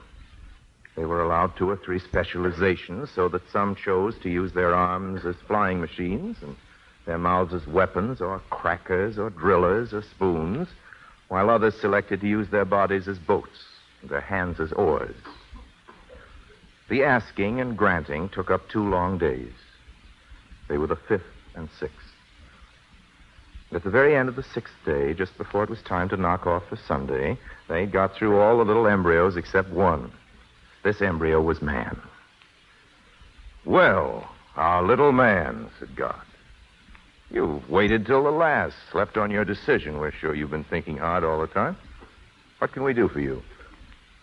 "Please, God," said the embryo, "I think that you made me in the shape which I now have for reasons best known to yourselves, and that it might be rude to change. If I'm to have my choice, I'll stay just as I am. I won't alter any of the parts you gave me for other and doubtless inferior tools. I'll stay a defenseless embryo all my life, doing my best to make unto myself a few feeble implements out of wood, iron, and other materials which you've seen fit to put before me.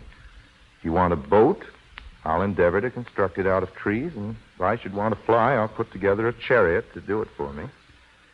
Probably I've been very silly in refusing to take advantage of your kind offer, but I've done my best to think it over carefully and now hope that the feeble decision of this small innocent will find favor with yourself." "Well done," exclaimed the Creator. "Here, all you embryos. Come here with your beaks and whatnots. Look upon our first man. He's the only one who's guessed our riddle. Out of all of you, we have great pleasure in conferring upon him the order of dominion over the fowls of the air and the beasts of the earth and the fishes of the sea. Now, the rest of you get along. Love and multiply. Time to knock off for the weekend. As for you, man, you'll be a naked tool all your life, though a user of tools. You'll look like an embryo till they bury you, but all others will be embryos before your might, eternally undeveloped. You'll always remain potential in our image, able to see some of our sorrows and to feel some of our joys. We're partly sorry for you, man, and partly happy, but always proud. Run along then, man. Do your best. And listen, man, before you go. "Well?" asked Adam, turning back from his dismissal. "We were only going to say," said God shyly. "Well, we were just going to say, God bless you."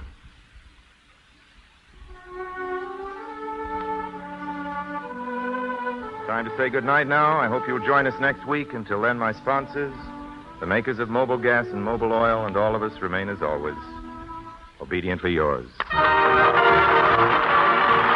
Our guests next week are Victor Moore and Kay Thompson, the makers of Mobile Gas and Mobile Oil. Invite you to join us then, same time, same station. Mr. Wells read from The Sword and the Stone by T.H. Wyatt, published by Putnam. This is CBS, the Columbia Broadcasting System.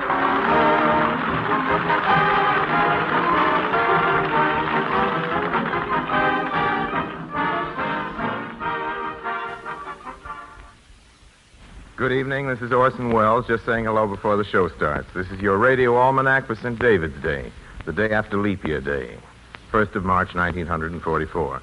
What says our nature guide and home physician, Dr. Snake Oil? Wasps are most troublesome at the latter end of the summer. Also, at the latter end of the wasp. Mm-hmm. An almanac brings you a little bit of just about everything. Here's our household hints department. To remove berry stains from teeth, take lemon from Frigidaire and rub against teeth. If it is too sour, take out teeth and rub against lemon. Welcome, one and all, to the sign of the Flying Red Horse.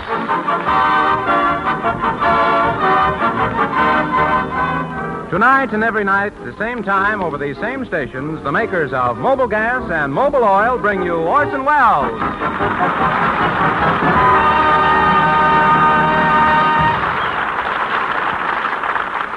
Ladies and gentlemen, we'd like to show you what took place a couple of days ago in the Orson Welles offices in the Mercury Theater. Mercury Productions. Yes, this is Mr. Welles' office. Sorry, Mr. Welles can't be disturbed. Who? You want him to call you? Oh, then he'll hear from you. Thank you, Mr. Morgenthau. I want to see Mr. Wells concerning some rabbits. Mr. Wells didn't order any rabbits. I know that. I represent the Hotel Carlton. Mr. Wells did a magic show last week in our ballroom. Oh, you don't have to bother returning those rabbits he produced. I don't care what he produced. They're all over the joint now. Oh, hello, Mr. Gristlehorn. Good morning, good morning, good morning. Okay, good morning. Have you seen Mr. Wells? The brain? Yes, he's over at Grauman's Pomona, where Jane Eyre is playing. You mean he wants to see it? No, he's standing on the sidewalk in front of the theater taking bows. Well, he must be good. When I saw Jane Eyre, at the end of the picture, a fellow got up in the back of the theater and yelled, "Bravo! Bravo!" Yeah, he does it every performance. Well, you must admit it's a beautiful love story. You mean between Jane Eyre and Edward Rochester? No, between Orson Welles and Orson Welles. You said it. We want to see Wellsy. I want his autograph. I want to pinch him. Uh-oh, the members of the Orson Welles Swoon Club. All three of them. Relax, girls, relax. Swoon bait isn't here yet. Thank heavens, I haven't got a good swoon left in me. Oh, there he is. Wellsy. All right, girls, all right. Stop kissing my hands. Now, look here, Mr. Wells. I represent the Hotel Carlton. I have here 4 crates of rabbits. I hope you'll be very happy with them. Girls, I've got to have a talk with you. Girls, if things continue as they have, I shall be forced to disband the Orson Welles Swoon Club. Oh, what's the matter, Wellsy? What happened? Well, what's wrong? Last night I stepped out of the Brown Derby at the appointed hour, and what happened? We swooned? It was the most mediocre swooning I've ever seen. I was with friends. I was never so humiliated in all my life. Didn't you see me, Wellsy? I was lying in the gutter. But you got up too soon. I had to. A truck was coming. How many times must I tell you a swoon means nothing unless you roll in the gutter and tear your hair? But, Wellsy, I'll try to let mine grow back a little. Please? Aggie, if you swoon for me, you'll do as I tell you without regard for the consequences. But look what happened to Lud Gluskin. Gluskin didn't get that way swooning. He's the victim of the scorched earth policy.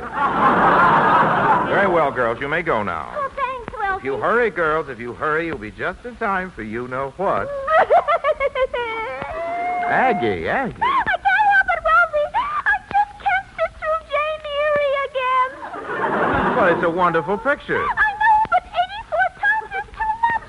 No, I can't swoon anymore. You're stale. That's the trouble with all you girls. I think we'll have a little practice in swooning. Sit down, girls. Oh, no, Wellsy, not again. Not with the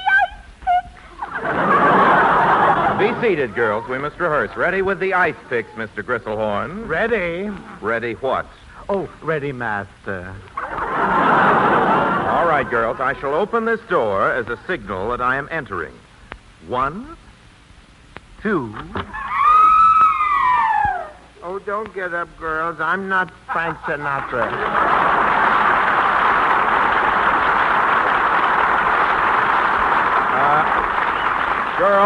Girls, come on into the inner sanctum. It's time for swoon practice. But please, Mr. Wells... I'm very, very sorry. I can't see anybody without an appointment. Excuse me, miss. I'd like to make an appointment to see Mr. Orson Welles. My name is Victor Moore. I'm sorry, Mr. Wells is very busy. Where can we reach you, Mr. Moore? Oh, you can always find me in the waiting room of the Acme Real Estate office. I mean, what is your address? Where are you living? In the waiting room of the Acme Real Estate office. Well, don't you have an apartment? No, I've only been out here 2 years. Well, I did have a nice apartment last week at the Hotel Carlton, but I was crowded out by a couple of rabbits. A couple of rabbits? Why didn't you put them out? I was going to, but by the time I got to them, I was outnumbered. I was very happy at the Carlton Hotel. I had a wonderful cook. Best cook we ever had. She was with the family for hours. Now can I see Mr. Wells? He can't be disturbed. Well, could I see him tomorrow? I'm afraid not. How about 3 weeks from next Tuesday? Yes, that's all right. All right, I'll just sit here on this bench. Now, look here, miss. What do you advise me to do with these 12 crates of rabbits? I advise you to get more crates. Good morning, young lady. You may inform Mr. Wells that I am here. Mr. Wells is in conference, Sonny. I presume the appellation Sonny is intended to be facetious. I am a member of Mr. Wells' research staff. My name is Noah Buppelman, B.S., Bachelor of Science, QK Quiz Kid, and Ph.D., Doctor of Philosophy. How do you do? I'm Fanny Grimmett, M.D. M.D.? Mersey Dotes. Have a seat. I shall give Mr. Wells exactly 30 seconds in which to see me. That's telling him, Bob. Hey, are you waiting to see Mr. Wells? Yeah, I got an appointment 3 weeks from now. You mean you're going to sit on this bench for 3 weeks and wait for Mr. Wells? Oh, sure. It's a much nicer bench than the one I'm living in at the Acme Real Estate. You're willing to sit on a bench 3 weeks to see one man? Is your pride that callous? Yeah, and that ain't all, Sonny. What are you, a man or a mouse? Oh, I'm a man. Here it is, right on my Social Security card. Look, sex, male. Don't believe everything you read. You're a jellyfish. That's right. You're wishy-washy. Well, you let people push you around. You got about as much aggressiveness as a flounder. That's not the way. You ought to be like a tiger, protecting its young. Yeah, that's what I am, a tiger protecting its young.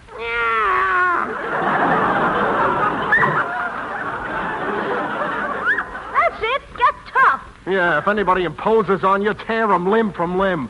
Break him in half. If he hollers for mercy, don't give him any. You just watch this, fellas. I'll get in to see Mr. Wells. Young lady, I demand to see Mr. Wells immediately. Or better still, I'll walk right in. Victor, why? Victor Moore, I didn't know that was you out there. How have you been, Victor? You can't push me around. I'm a jellyfish. Why, Mr. Moore. Oh, I'm wise to you, Wells. You wish I was washy, but I'm wishy. Victor, are you all right? Are you feeling well? I'm feeling fine. Never felt better in my life.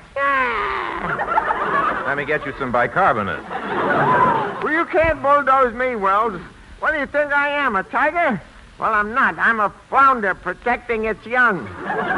Victor, believe me, I'm very happy to see you. I'm not trying to bulldoze you. Well, you better not, because if anybody imposes on me, I tear him from limb from limb.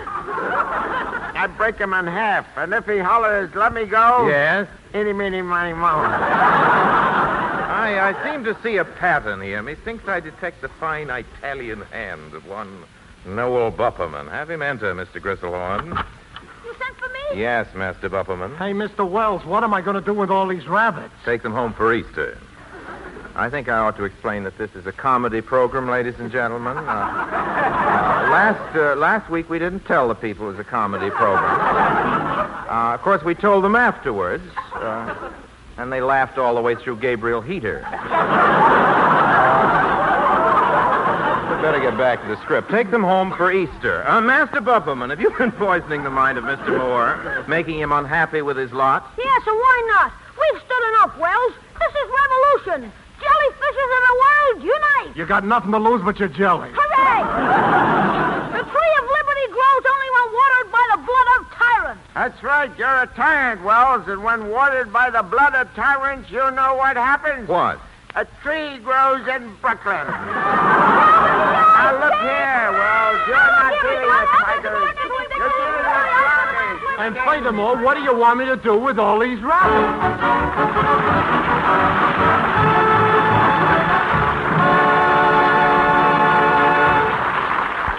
Folks, the death rate of American automobiles today is shocking. So conserve your car. Let's look into the cooling system of your auto. There's a radiator, water jackets around the cylinders, a water pump, and thermostat. Every one of these must function on the beam, must carry off the excess heat if your engine is to run efficiently. Since water isn't pure, deposits form, and rusting also sets in. If the tubes get clogged up and they're no bigger than a pencil, then your radiator's ruined. If the motor overheats, the cylinder block can crack. Parts are irreplaceable today, folks, so don't fool around. See your mobile gas dealer soon, tomorrow.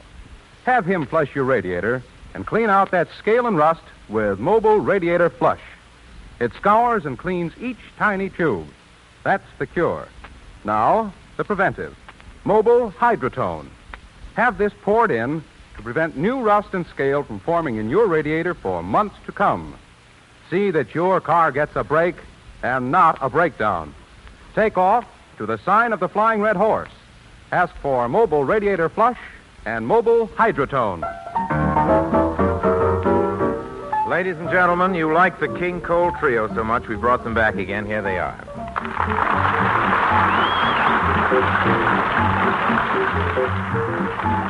King Cole Trio playing Solid Potato Salad.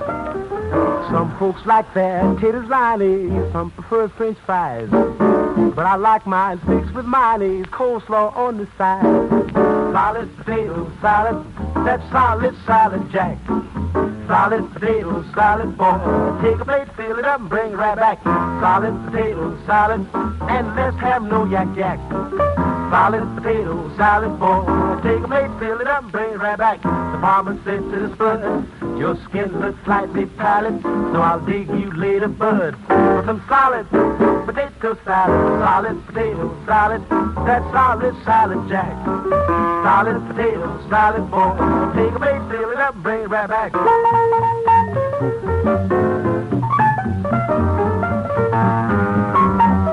Take a plate, fill it up, and bring it right back.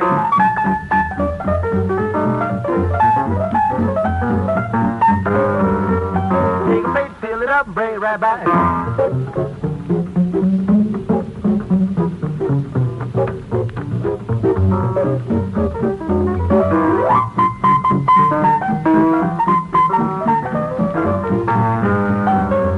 Take a plate, fill it up, and bring it right back.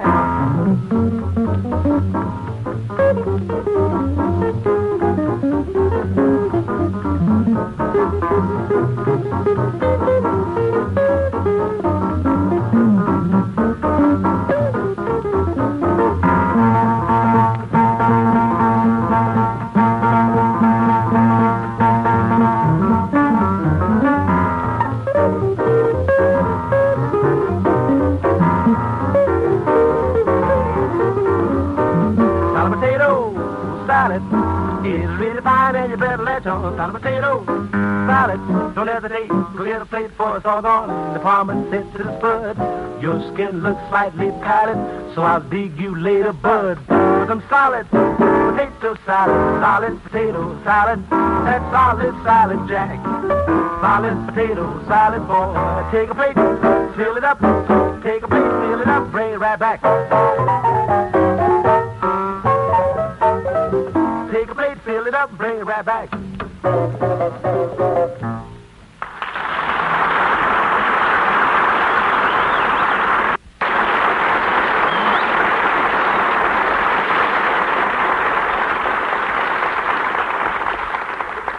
And it's funny, it sounded just like solid potato salad, didn't it? Here's a little play, not a serious play, but what it's about is not so funny either.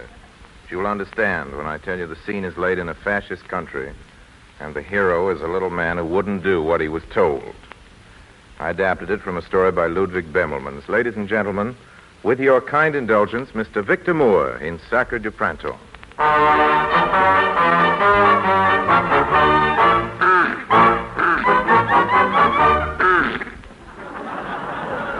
The Undersecretary of the Division of Spring of the Ministry of the Four Seasons, the Ministers of Discipline and Order and of Strength through Joy, announced the beginning of spring. Spring is here. Spring is here. Hi, spring.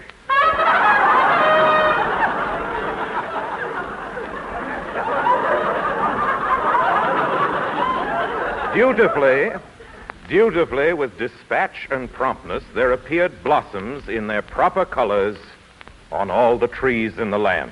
Phooey, what do I care about the old blossoms? How good, how without problems was life ahead for the citizens of the Providence State. Phooey, phooey, double phooey.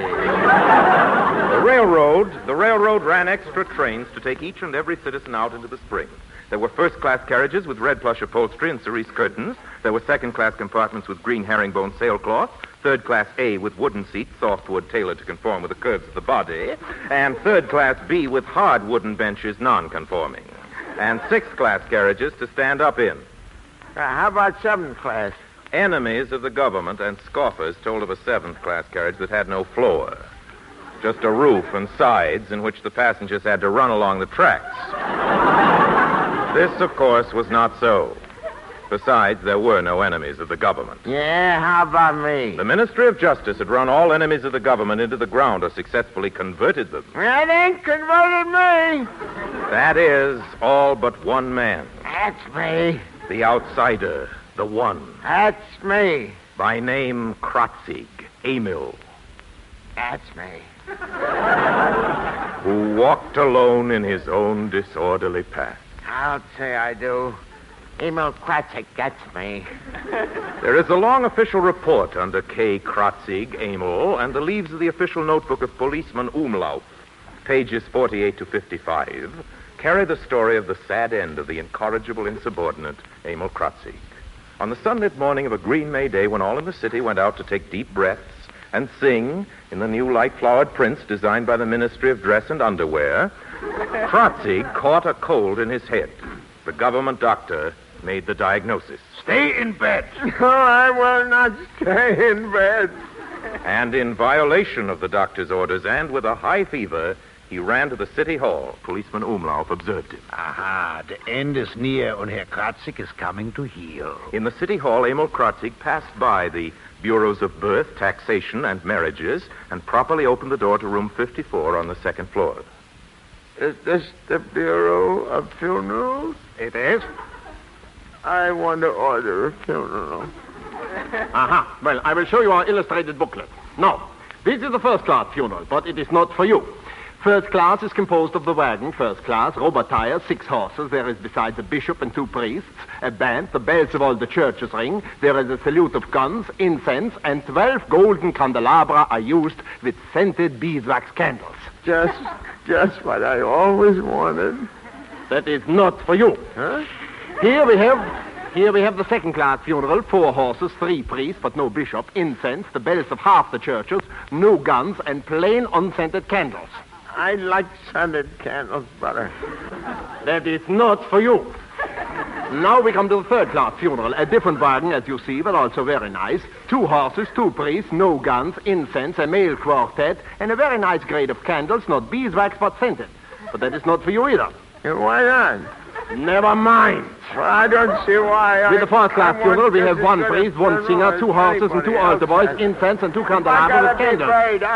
And in the fifth-class funeral, yes, you get 1 horse, an apprentice priest, 1 singer, 1 altar boy, incense, no music, and 2 wooden candelabra with used candles. But that's not for you. I don't like it.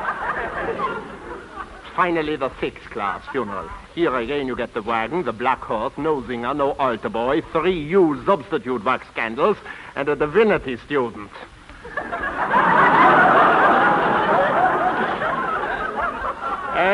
And with this funeral goes a rental coffin. I beg pardon? A rental coffin. It saves you buying one. Here is a photograph. It shows you how it works. You see, the rental coffin has an ingenious device.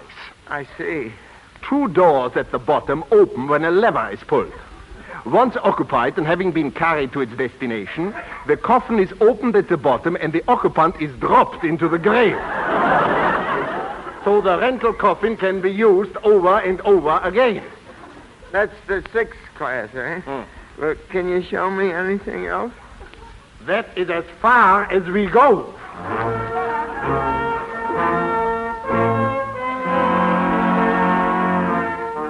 Emil Krotzig was not seen again until the middle of the next night. Policeman Umlauf, standing in the center of the market square, saw a pale little man coming toward him. The man was dressed in a long white nightshirt. On his head was a top hat. Tied to it with a piece of crepe was a black plume. In his hand he held 2 burning candles, and he carried a shovel under his arm. Hedda, what is your name? I am Emil Krotzig. I died last night. I'm going up to the cemetery. This is a 7th-class funeral.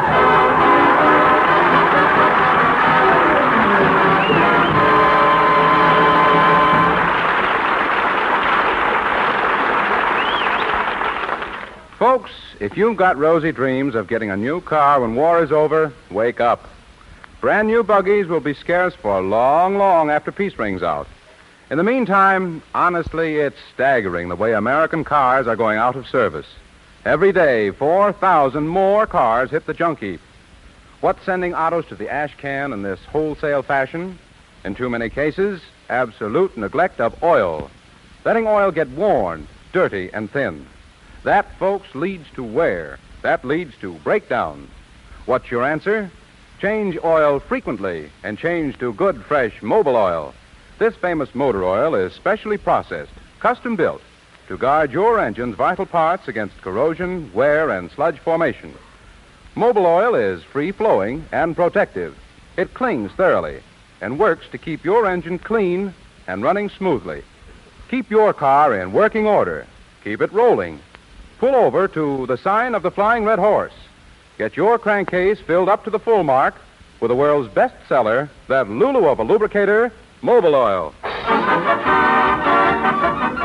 Ladies and gentlemen, your Radio Almanac continues now with our home physician and medical guide. What says Dr. Snake Oil? Hoarseness and tickling of the throat can be relieved by gargling with a raw egg. Now, if the throat is extremely sensitive, remove the shell. Thank you, Dr. Snake Oil. And now our household hints department, Miss Prudence Pratt. When postage stamps are stuck together, you can still utilize them by passing a hot iron over them. You can then mail the iron anywhere in the United States. Thank you, Miss Pratt. Here's an interesting item from our zoology department. Camels live to be 40 or 50 years old and can go for 3 days without stopping for water. W.C. Fields can do even better. And Gabriel Heater goes on in 15 minutes. Ladies and gentlemen, seriously, the Constitution of the United States was declared to be in effect the first Wednesday in March, 1789. Today being the first Wednesday in March, your Radio Almanac turns a little solemn and suggests perhaps some thoughtful celebration. Here's a curious item. The Democratic Party was originally the Republican Party. You see, in Thomas Jefferson's day, there was something called the Democratic Republican Party, and this was usually just called the Republican Party. I thought I'd make that very clear before quoting the following. Men, said Thomas Jefferson, men are naturally divided into two parties. One, those who fear and distrust the people and wish to draw all power from them into the hands of the higher classes. Two, those who identify themselves with the people and have confidence in them. In every country, these two parties exist. The appellation of aristocrats and democrats is the true one, expressing the essence of all. You understand what Jefferson means by Democrat. I hope you won't think I'm campaigning for anybody when I quote from him. Switman says, "Did you too, O friends, suppose democracy was only for elections, for politics, and for a party name?" It happens that I'm greatly interested in newspapers. I read many of them from all parts of the world, small-town newspapers, big-city newspapers, trade papers, and I even read the Wall Street Journal. And in that estimable publication, I've just come upon an editorial inquiry as to the definition of the word democracy. The writer wants to know if we, the people, know what we mean by it. He doesn't think we do. Said Abraham Lincoln, "This expresses my idea of democracy. As I would not be a slave, so I would not be a master. Why should there not be a patient confidence in the ultimate justices of the people? Is there any better or equal hope in this world?" That's the way Lincoln put it, briefly and perfectly. I don't think any of us would care to admit we don't go along with that definition. Here's what Aristotle had to say on the subject over 2,000 years ago. Democracy arose from men's thinking that if they are equal in any respect, they are equal absolutely. They held these truths to be self-evident, even in ancient Greece. And indeed, wherever democracy has been valued, its meaning is clear. The only arguments are about how to realize it. We have frequently printed the word democracy. This is Walt Whitman speaking again, and he's going to close the discussion. We've frequently printed the word democracy, yet I cannot too often repeat that it is a word the real gist of which still sleeps, quite unawakened. It's a common word whose history has yet to be enacted. I use the words America and democracy as convertible terms. America counts on the future. Our new world I consider far less important for what it has done, or what it is, than for results to come. I speak the password primeval. I give the sign of democracy. By God, I will accept nothing which all cannot have their counterpart of on the same terms.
Time to say goodnight now. But before I go, I'd like to mention that tomorrow is Independence Day in Texas and also Sam Houston's birthday. It's also good enough from Texas, a little hand there. It's also the birthday of Carl Schurz, who said, "Ideals are like the stars. We never reach them. But like the mariners of the sea, we chart our course by them." Thanks for listening, everybody. Please join us next week. Until then, my sponsors, the makers of Mobil Gas and Mobil Oil, and Hans Conried, John Brown, Lud Gluskin, Jack Mather, Aggie Mercury, and all of us in the Mercury. Remain, as always, obediently yours.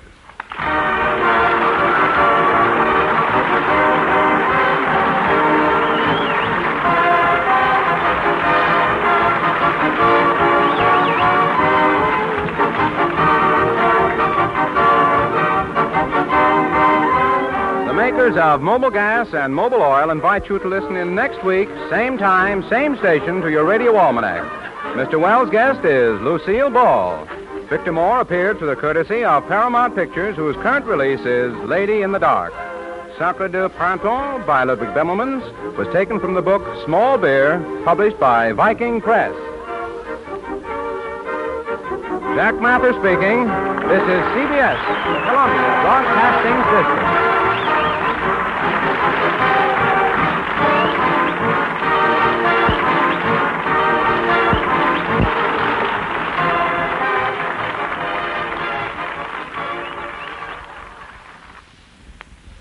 Good evening. This is Orson Welles just saying hello before the show starts. This is your Radio Almanac for March 8th.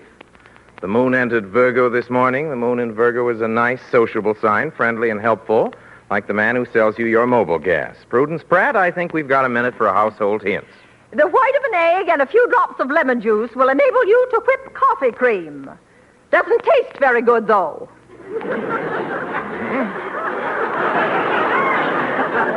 Thank you, Prudence Pratt.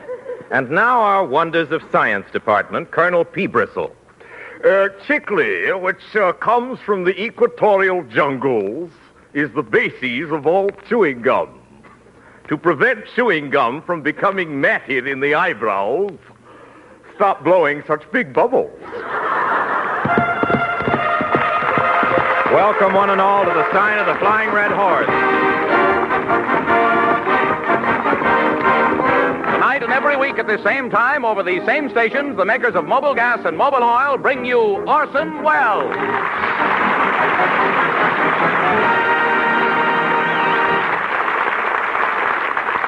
Good evening, good evening. Tonight we present, let's see, what do we present? Where's my secretary, Miss Grimmett? You needn't snap at me. You know I can always go back to driving rivets. Yes, but why should you strain yourself? They have machines for that now, you know. Let's forget the entire incident. I wish it had never happened. Who's our guest this evening? Lucille Ball. Oh, that's right. She'll be over later. She would have been here now, but she's working on an income tax blank. Can you imagine the government wants Lucille Ball to fill out her form? Anything else? Yes, there are 3 feeble-minded young ladies out here, the Orson Welles Swoon Club. Feeble-minded? They're not feeble-minded. They swoon when they see you, don't they? Yes. I rest my case. Well, rest it in the outer office and send him in. Okay, girls, swoon bait will see you now. There he is, Wellsy. In the flesh. Members of the Orson Welles Swoon Club, I bid you welcome. Very nice swooning, girls. But I must remind you that the function of the Swoon Club is to follow the chosen one at all times. Where were you last Thursday night at 11 o'clock? At Grumman's Chinese Theater. Oh? Picketing the Academy Award Committee. They didn't give you an Oscar. Oh, I don't mind. I'd sooner they gave it to some of the less experienced players who need the encouragement. Furthermore, where were you on Friday? I came out of the Players Club expecting an ovation, girls swooning at my feet, and what happened? A dog bit me. That was me. I got excited. Oh, what we need is more members. Yeah, I know a girl I might talk into joining the club. Oh, fine, bring her around. I can't. Why not? They never let her out of the cage. Oh, well, there must be some way to get new members. Perhaps if we gave out some marvelous prize or premium. Nylon baby socks, Bobby socks, I guess that is. Bobby socks. For me, it's booby socks or something. Now, I've got it. An autographed photograph. How would this go, girls? An autographed photograph of me. By the way, Aggie, did you get that new picture I sent you? Yes, I put it up over my bed like you told me. Oh, Orsie, you look wonderful in a sarong. What's sarong? I never had a picture taken in a sarong. That must be Dorothy Lamour you have. I thought it was funny. Bob Hope and Bing Crosby kissing you. Don't worry, Orsie. And don't you feel bad about not getting an Academy Award? Yeah, Wellsy, here's a little present we brought you. We knitted it ourselves. Oh, girls, you shouldn't have done it. It's a lovely knitted tie. But what's this bump on the end of it? That's the big toe. It started out to be a pair of socks. All right, girls, run along now. I'll see you tomorrow. Yes. Yes, what? Yes, Master. Miss Grimmett. You called? Yes, Miss Grimmett. Have you notified Miss Ball we're expecting her? Yes. Yes, what? Yes, Fatso. That's better. We must have discipline around here. The Hotel Carlton has been calling you all week. They're suing you. The Hotel Carlton suing me? What for? You did a magic show in their ballroom, and the rabbits you produced did a lot of damage. I only produced 2 rabbits. Couldn't they round them up? No, they're short-handed. Well, why didn't they enlarge their staff? They did, but so did the rabbits. Well, I'll try and straighten the matter out with them. The Hotel Carlton, get me that, please. Perhaps if I rent a suite of rooms, they'll drop their suit, and Harry Esmond will dial it on the phone. Here's your party. Hello? Good morning, Carlton Rabbit Farm. If it eats lettuce, we have it.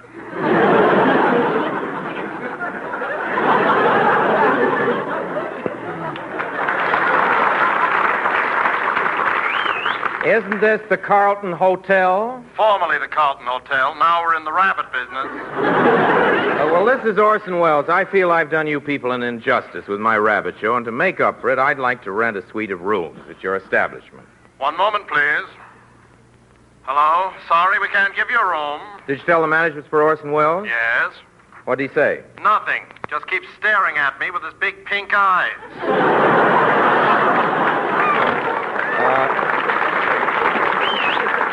Miss Grimmett, Lucille Ball is our guest tonight. Have the florist send her 2 dozen roses, please. Roses? Vallisneria spiralis? Good heavens, are you out of your mind? How about something of the genus Malva rotundifolio caniculatus, commonly known as Senecio vulgaris? Definitely not. Why? I don't know. It sounds dirty. Sound dirty to Louis Titterton, I know. He's the censor, Louis Titterton. Of course, if you had a name like Louis Titterton, anything would sound dirty. Louis Titterton sounds dirty. Let's get back to the script. Look, just run down to the florist. Run down to the florist and get a bunch...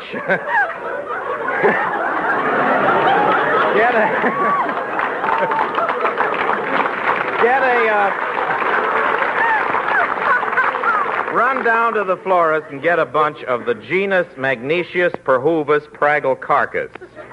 For Miss Ball? Yes, and what's wrong, please, with Magnesius perhuvus pragelcarcus? Nothing. But do you think she'll like stinkweed? Well, then you pick something out. Oh, I forgot. Here's a package that came for Oh, for me? Yes. Flowers from Lucille Ball. Open them up, Miss Grimmett. What kind are they? Magnesius perhuvus pragelcarcus? I know. Stinkweed. And one more thing. There's Yes? a man from the reducing salon here to see you. What? Send him away. It's just propaganda. I won't see him. Oh, bonjour, What are you bonjour, laughing at? bonjour, bonjour, bonjour. Monsieur Welles, n'est-ce pas? Yes? Are your hands clean? Yes? My card.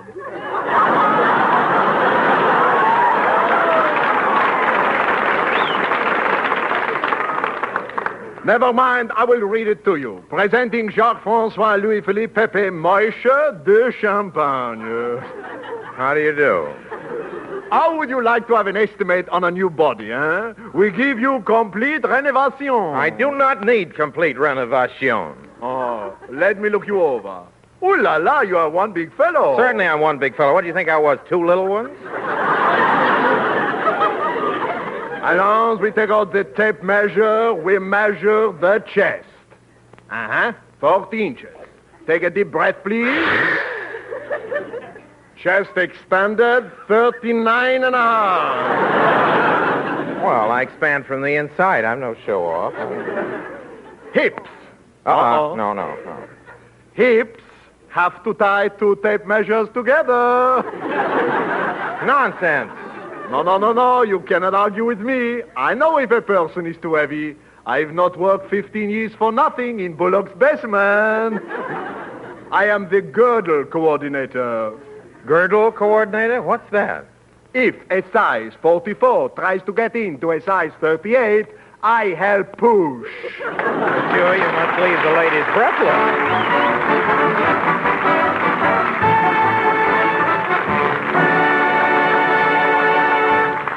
Folks, the Mobile Gas Mathematics class is now in session. My subject, fractions. Not the grade school kind, the gasoline kind. Gasoline for automobiles is made by blending light and heavy fractions. The light, which spark up first, are there for snappy start. The heavy fractions bring you mileage. Since Pearl Harbor, more and more of these lighter elements have gone to fuel our fighting planes. So driving's different these days. Yes, in every way. Your gasoline, your speed, the length of trips you take. Now, the makers of Mobile Gas want you to get the best results from wartime driving. Here are tips to help you. 1, warm up a chilly motor 30 seconds before driving. 2, don't jam down on your accelerator. Press it gently. 3, drive a moderate speed, neither race nor crawl. 4, keep your battery in condition to turn your engine over quickly. And finally, switch to Mobile Gas for mileage. This famous gasoline is packed with every wartime mile it's possible to give you. Mobile Gas in 1944 is giving all the mileage that it gave in peacetime. Can you beat that? Brother, you cannot. So drive in, get friendly with your friendly Mobile Gas dealer. Trade your coupons for America's favorite gasoline, Mobile Gas, at the sign of the Flying Red Horse. Thank you, John McIntyre. Ladies and gentlemen, your Radio Almanac brings you now a little music, but first, here's a last-minute bulletin from Dr. Snake Oil. If a fishbone becomes lodged in a person's throat, turn him upside down and slap him on the shoulder blades. Caution, in an upside-down position, a person's shoulder blades are not where you think they'd be.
Well, Lud, that was, of course, you recognized it, Bessie Mucho.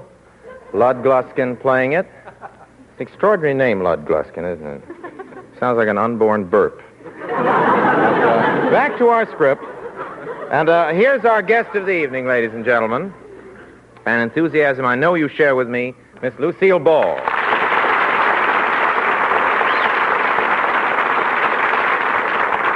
Hello, everybody. Hello, Orson. Lucille, we're very happy to have you back with us in the Mercury Theater, and I'd like to tell you that for the occasion, I've written a sketch which is just full of romantic love scenes. Oh, good. Who have you got to play it with me? Well, Oh, seriously, Lucille, I trust you were joking. We could be a sensation on the radio. I can just hear the announcer saying, "The makers of Crunchies bring you Lucille Ball and Orson Welles. Friends, have you tried Crunchies for breakfast? Crunchies is that new crispy breakfast cereal that pops and snaps, crickles and crackles, wheezes and snorts. It makes a heck of a racket. But here's the real surprise. When you put Crunchies in a bowl and pour milk over them, they get soggy, spelled S-O-G-G-Y. And now the case of the blue blood stain, or it was too utter and McKinley. On play. Mickey, darling. Mickey? I just want to glance over the headlines, dear. Have you seen this? No, what? Man found in alley, stabbed, shot, poisoned, robbed, and hung. Police suspect foul play. Well, that's nice. This is your night off, dear. Stop playing detective. All right. Go to bed. Alone? My feet are cold. I know.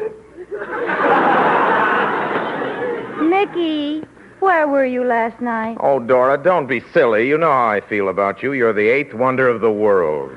Yeah, well, don't ever let me catch you with the other 7, bub. Oh, well, I guess we might as well turn in. Oh, Mickey, it's so nice to spend an evening like this. Lounge around in pajamas and then flop right into bed. It's so nice, dark and quiet. Mickey, scratch my back.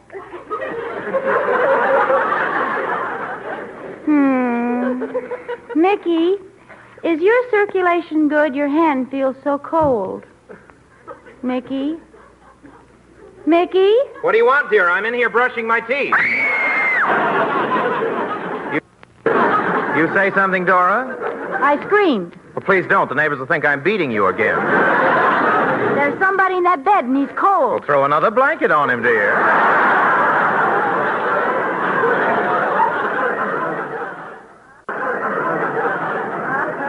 Don't be inhospitable. Mickey, I tell you, there's a man in that bed and it looks to me like foul play. Well, it's probably not as serious as you think. Maybe he just died. Then what's he doing in our bed? Well, you know how difficult it is to find a room these days. Well, the least you could do is turn the light on. That's an idea. Here we are. Yep, there's a body, all right. Wonder whose it is. Well, don't stand there. Do something. This is strange, Dora. This fellow's got 18 knife wounds in him, and there are no holes in his shirt. What do you make of that? Must have been an inside job. Yeah, something of that kind. We can't leave him here. Give me a hand, Dora. Push his feet. Sit, Daisy. Well, what do we do now? Let's go to sleep. Oh, not with him lying there, dear. It's practically indecent. I don't care. I'm sleepy. Well, I suppose we could go to sleep and clear this up in the morning. That's better. Did you hear that? What? That. Look, that closet door. It's opening. Fine thing, a squeaky door on an oil program.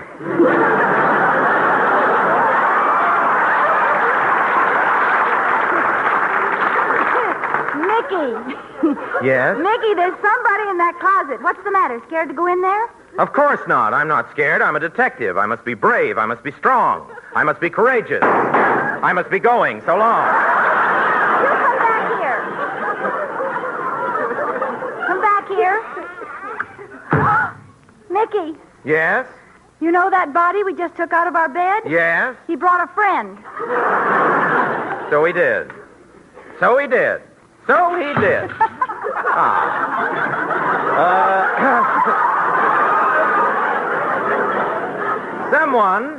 Someone, and I threw a rock through the window with a note on it. It says, keep your mouth shut and throw $1,000 out of the window or you'll never get another sound effect. No, excuse me.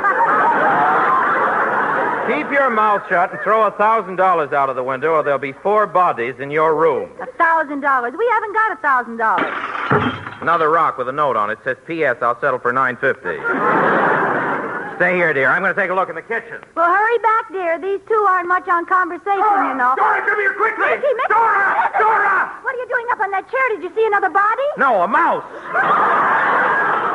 Help me down, dear. That must be the murderer. Come in. Pardon me, I was just passing... I'll take that line again. That must be the murderer. Come in. Pardon me, I was just passing the hall, and I heard you say you was going to move. You should have kept moving, Pop. We'd just like to sublet this apartment. Say, darling, do you smell gasoline? Yes. I've solved the case. Stick 'em up, flat top. No, you don't. I got you both covered. I'm going to let you both have it. Where do you both want it? Look here, you're not going to shoot us in cold blood, are you? He's not going to warm it up for us. Where's your patriotism? You can't shoot him. Why not? Don't you know the government's trying to save waste fats?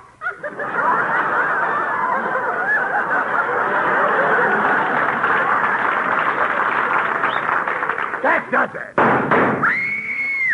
Friends, try a bowl of Crunchies. Crunchies topped off with delicious, luscious, fresh strawberries in cream. What a dish. If you can get strawberries and cream, what do you want Crunchies for? Crunchies. And now back to Mickey and Dora. Darling, you've been hit. You're bleeding. It's nothing. I know, but we've just had the rug cleaned. Where's Flat Top? Right there. I hit him on the head during the commercial. I also called the police. There you are, officer. There's your man. I got him. And incidentally, there are 2 corpses in the bedroom. Would you pick them up today, please? I'm sorry, we only pick up on Fridays. OPA ruling, you know.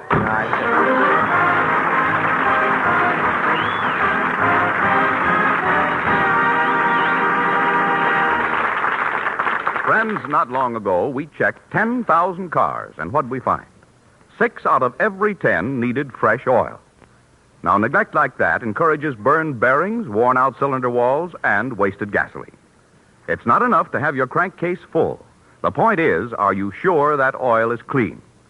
Do you think because you're making shorter trips at slower speeds, you needn't change your oil so often? Boy, you're in reverse. Under these conditions, oil thins out, gets dirty faster, dust and sludge accumulate, engine parts corrode, get worn, and parts are almost irreplaceable today. So drive on into lubrication headquarters at the sign of the Flying Red Horse. Get your crankcase filled up full with fresh, clean Mobil oil, the world's best seller. Make this your motto. Fresh Mobil oil frequently. And now we're going to hear from a young lady who always leaves the song better than it was before she found it. Miss Ella Mae Morse.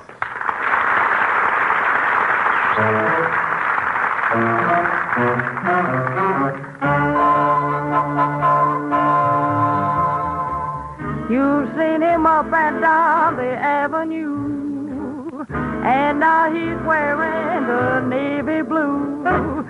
She had a tear in the corner of her eye as it said his last goodbye. Shoo, shoo, shoo, baby.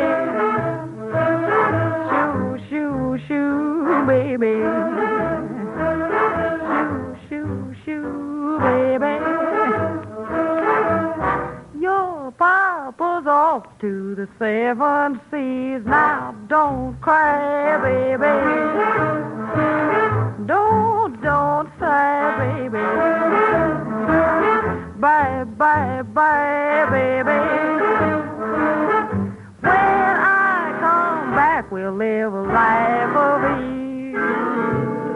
Seems kind of tough now to say goodbye this way. But Papa's got to be rough now so he can be sweet to you another day. Shoo, shoo, shoo, baby. Don't cry, baby. Bye, bye, bye, baby.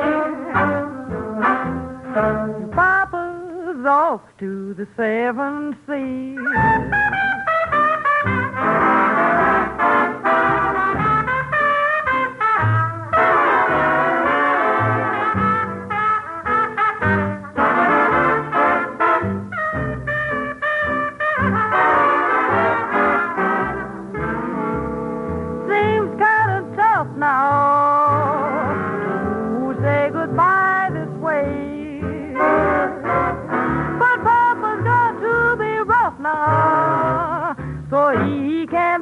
To you another day. Shoo, shoo, shoo, baby. Don't cry, baby. Bye, bye, bye, baby. Your papa's off to the 7 seas, but he'll be back when the war is over. And we'll all be living in clover. He's off to the 7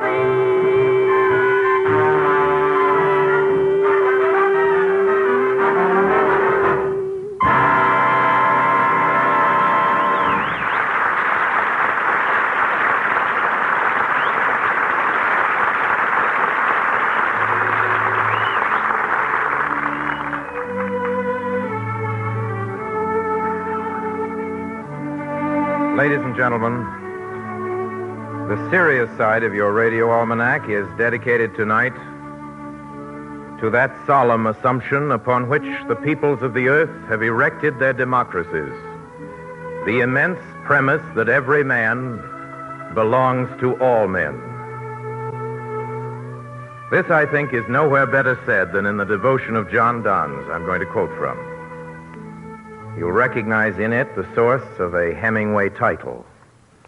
I'm sure you'll hear in it the just resonance of truth. Nunc lentus sonitu dicunt morieris. Now this bell, tolling softly for another, says to me, thou must die. All mankind is of one author and is one volume. When one man dies, one chapter is not torn out of the book, but translated into a better language. And every chapter must be so translated. God employs several translators. Some pieces are translated by age, some by sickness, some by war, some by justice. But God's hand is in every translation. And his hand shall bind up all our scattered leaves again for that library where every book shall lie open one to another. And therefore, the bell that rings to a sermon calls not upon the preacher only, but upon the congregation to come. So this bell calls us all, who bends not his ear to any bell which upon any occasion rings, but who can remove it from that bell which is passing a piece of himself out of this world. No man is an island entire of itself. Every man is a piece of the continent, a part of the main. If a clod be washed away by the sea, Europe is the less, as well as if a promontory were, as well as if a manor of thy friends or if thine own were. Any man's death diminishes me because I am involved in mankind, and therefore never send to know for whom the bell tolls. It tolls for thee.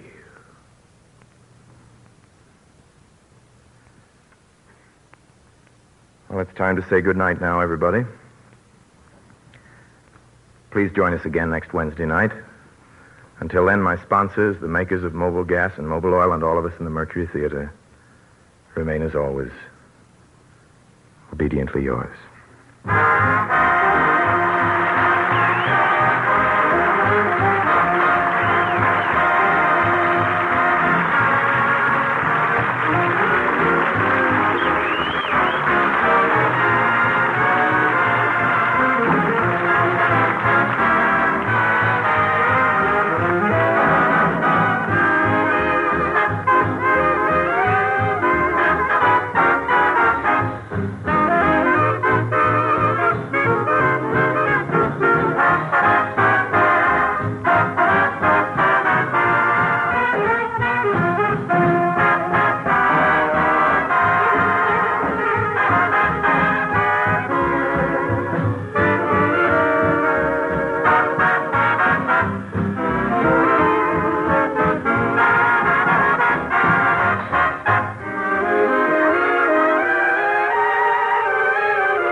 The makers of Mobile Gas and Mobile Oil invite you to listen in next week, same time, same station, to your Radio Almanac.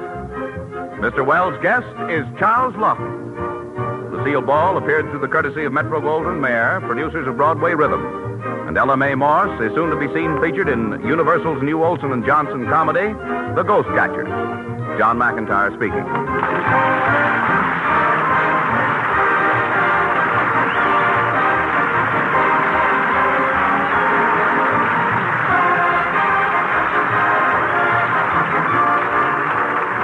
This is CBS, the Columbia Broadcasting System.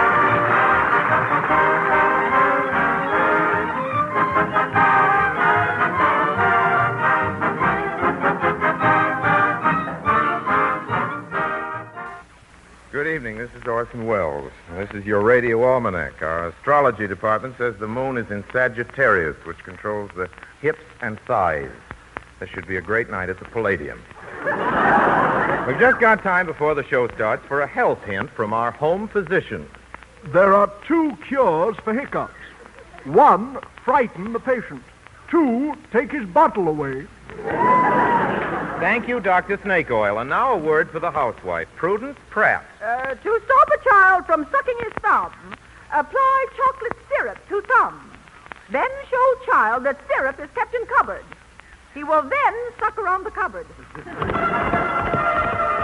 Welcome, one and all, to the Sign of the Flying Red Horse. Tonight and every week at this same time, over these same stations, the makers of Mobile Gas and Mobile Oil bring you Orson Welles.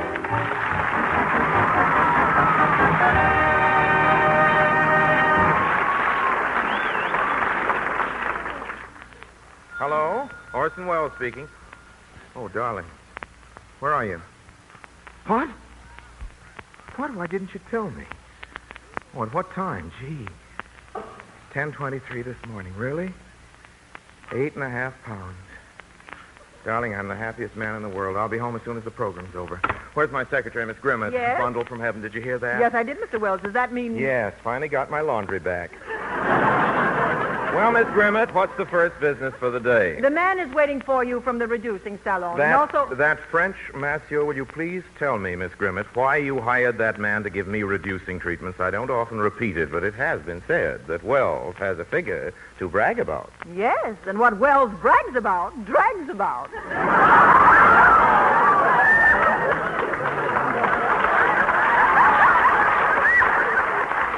Miss Grimmett, in the future, you might be a little more careful about making disparaging remarks.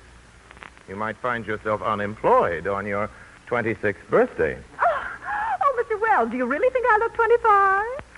No, but you had a lot of fun for a minute, didn't you? Now, you may return to your typewriter. Hey, Mr. Wells, I've been trying to tell you, Yes? your guest is waiting. Oh, have him come in. Ladies and gentlemen, the Mercury Theater presents with pride an old friend and a truly great actor, Mr. Charles Laughton.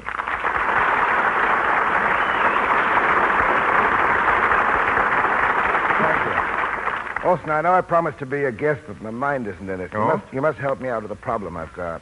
Oh, what's the trouble, Charlie? Well, Orson, you're the one director I know who has a perfect understanding of characters and who can really interpret lines. I'm at my wit's end.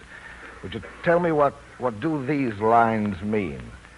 If the total of your 1943 payments, item 13, section B, paragraph 4, is larger than your fiduciary income and the earned income credit minus your fiduciary...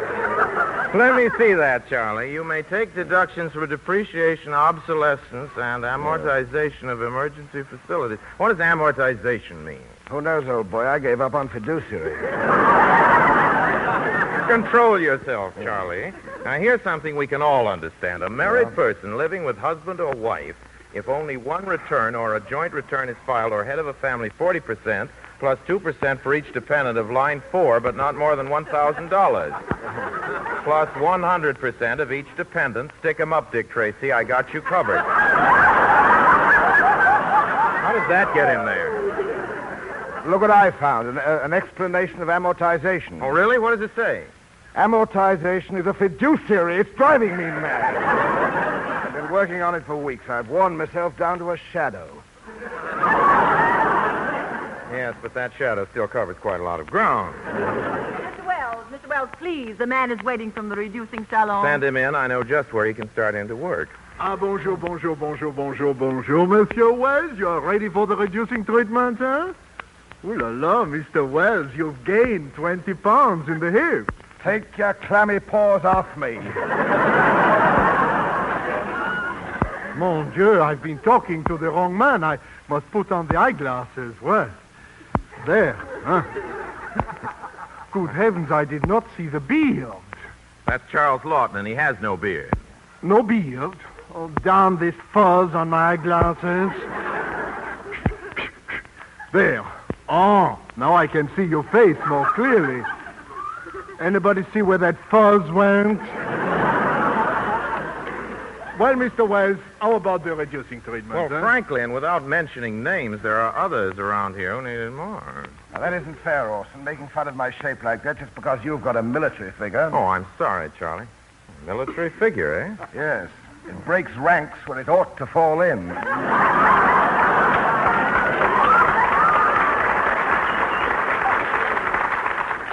Oh, monsieur, why do you gentlemen argue? Such great Shakespearean actors. Oh, thank you. He was looking at me. I have but to look at you, gentlemen, and I am reminded of those wonderful lines of Shakespeare. Really? What line? Ah, that this too solid flesh should melt. I won't have you talking this way about my friend, Mr. Laughton. He was looking at you. Come, gentlemen, my time is valuable. All right. What would you charge to give us both treatment? For you, gentlemen, $70. Or for you, $10. That's right, $10. Yeah. 60. 20. 50. 30. 40. 50. 30. 60. 20. 70. 80. 90. 100. You drive a hard bargain, monsieur, but I take it.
That was Lud Gluskin and his Court of Missing Hairs playing I'll Get By. And here's John McIntyre to tell you how to get by with your old automobile. Folks, which one of these motorists are you? Said one, so my car is on the fritz. So what? I'm getting me a brand new buggy any day now. Said the other, pleasant dreams, boy. How you kid yourself. There'll be no new cars on the market for a long, long time. That second motorist is right, folks. Latest predictions are it will be at least 2 years after victory before you can expect a brand new car. My point is you've got to make your old car last. And it can last if you change oil regularly and keep your crankcase filled up full with fresh, clean Mobil oil. These days your speeds are low, your trips are short. Your oil dilutes and dirties faster. That can lead to loss of gasoline, a breakdown, big repair bills. Now, Mobil oil is specially refined to stand up under wartime driving. Good, clean Mobil oil in your crankcase can guard your engine against wear, add miles to the life of your car. Keep that precious buggy rolling. Drive in often at the sign of the Flying Red Horse. Ask for the world's largest selling motor oil, Mobil oil.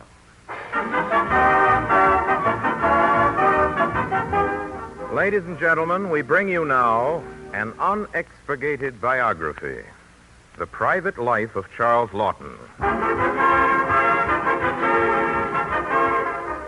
Charles Laughton first saw light of day in a little suburb in London. The date was September 12th in a year which I find has been crossed out of my script. The birth certificate bore the following interesting legend. Born this day, Charles Laughton, blue eyes, brown hair, weight 14.5 pounds. Parents, 2. Picture, if you can, that stirring moment before the arrival of little Charlie. The cute little 14.5-pound bundle. If you listen, you can almost hear the stork on that historic flight.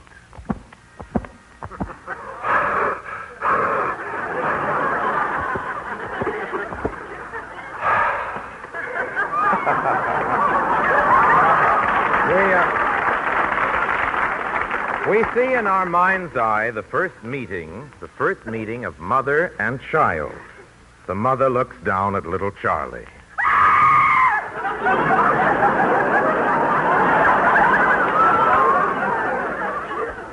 The father speaks. I know just how you feel, Mother.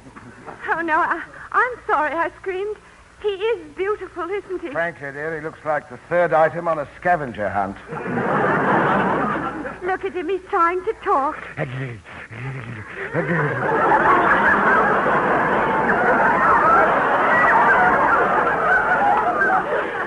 that cute? There goes my swoon club.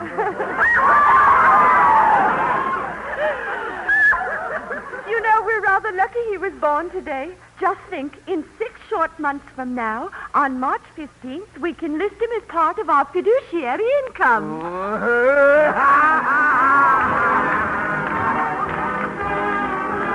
Years pass, and we find Charles Laughton as a bouncing boy of 8. We see him now at play in his backyard. A little friend approaches.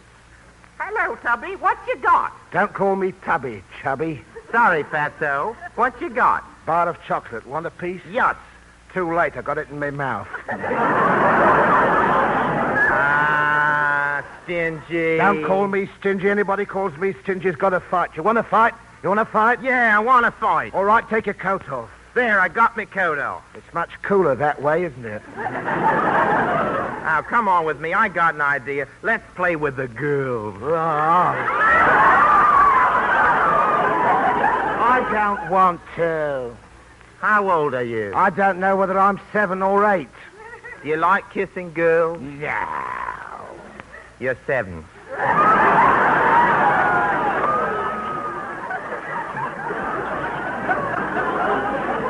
I know what. Let's go down to the theater and watch the actors. Yeah, that's what I'm going to be when I grow up. An actor. You should live so long. Little Charles progressed rapidly, and at the age of 14 was an accomplished thespian. Who will ever forget his immortal characterization in that stirring drama, The Way of the Wanderer, the role of Touché, the courageous Sikh? Who can forget that scene? The brave Touché standing guard outside. Colonel Laughton of the Fusiliers speaks. Men, there is one among us who may yet save the day. I speak of Touché, who stands there, just beyond the door. Men, I have seen Touché in battle against hopeless odds, fighting tooth and nail and emerging always victorious. I have seen Touché go for days without food and water. Gentlemen, your blood will run cold when he tells you the things he has seen. Let him tell you now. Touché, the courageous one. Enter. Yes, who will ever forget Charles Laughton as Touché?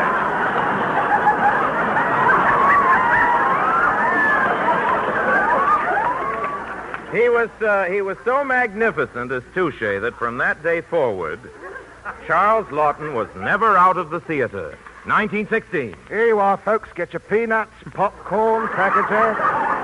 1918. Tickets, please. 1919. Get your chocolate bars, folks. In each and every bar, you're going to find a solid gold 14 watch, jeweled watch. The price is only 10 cents, and you can take it off your fiduciary income. Notice he doesn't blow up on fiduciary. And now Charles Laughton was a man. It was at this point in his career that he created the memorable Jacques Bibot in The Desert Rat. Who will ever forget him alone on the boundless Sahara? His eyes blinded by the sun and sand, his tongue parched, his mind crazed. Who can ever forget that moment as he stumbled upon a glistening object in the sand? Can it be? Yes, it is. A canteen. Feverishly, he puts the canteen to his lips and... Who will ever forget Charles Laughton as Jacques Thibault? You know, Orson, it just occurred to me that for a sketch depicting the story of my life, I'm in it pretty seldom. Wait, Charlie. Your big scene comes now. Who among us does not remember that stirring moment in Mutiny on the Bounty, really? The hate-drug Captain Bligh, stalking the deck above, the men plotting below. As sure as my name is Christian men, I tell you that our manhood gives us only one recourse. Would you be slaves, chained, spat upon, flogged by a madman? I say to you this, comrades, there is but one thing for us to do. A dark night, a sudden push, a splash. Mr. Christian, sir, he's coming. Let him come, I fear him not. He's here, Mr. Christian. He's at the door. Let him enter. We shall see now who is to be master of the ship. What a scene that was.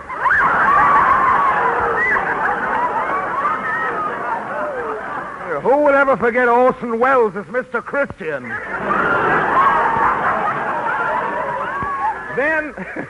Then for Charles Laughton, triumph mounted upon triumph. When do I get to play my big scene? Right now. Finally, at the peak of his career, Charles Laughton was awarded a coveted assignment on that radio program which is every intellectual's ambition. Mr. Fadiman speaks. Gentlemen, here is a question submitted by Mr. O. Wells of Beverly Hills, California. The question is, what is a fiduciary? Mr. Laughton has his hand up. Good heavens, there's a gun in it.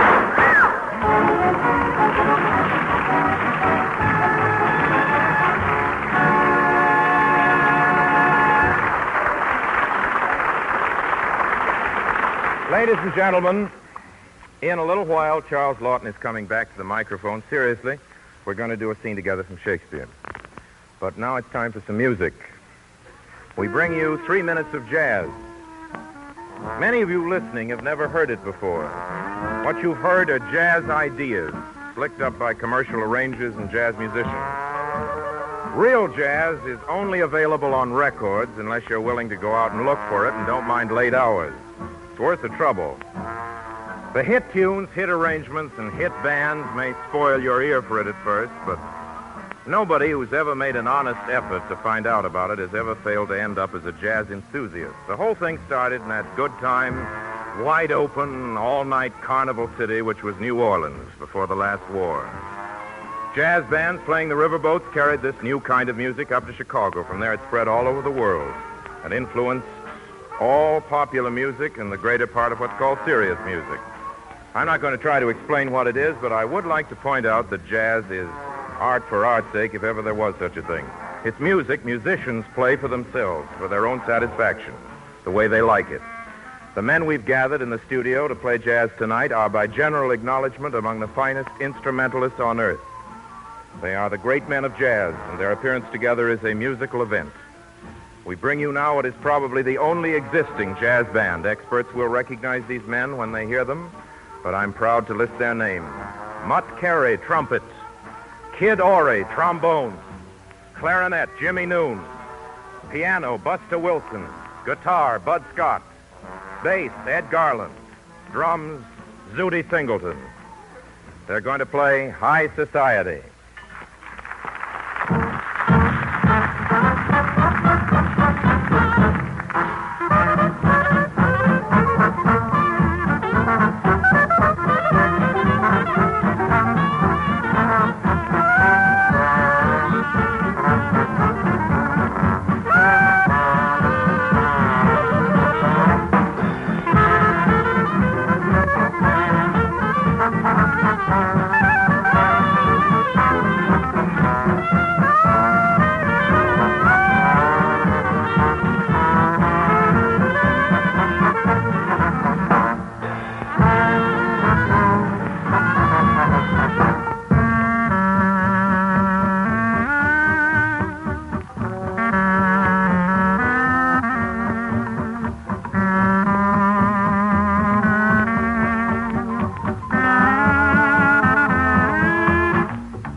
This being the Ides of March, your Radio Almanac brings you now a scene from Shakespeare's Julius Caesar, with Charles Laughton as Cassius and your obedient servant as Brutus.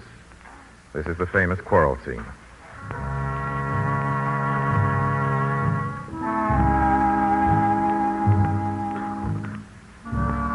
The wars which followed the assassination of Caesar have not yet turned against Brutus and Cassius.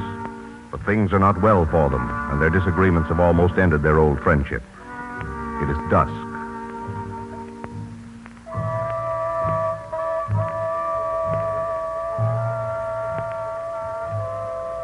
Cassius has come to Brutus's camp for conference, and now, wild with rage, he strides into Brutus's tent.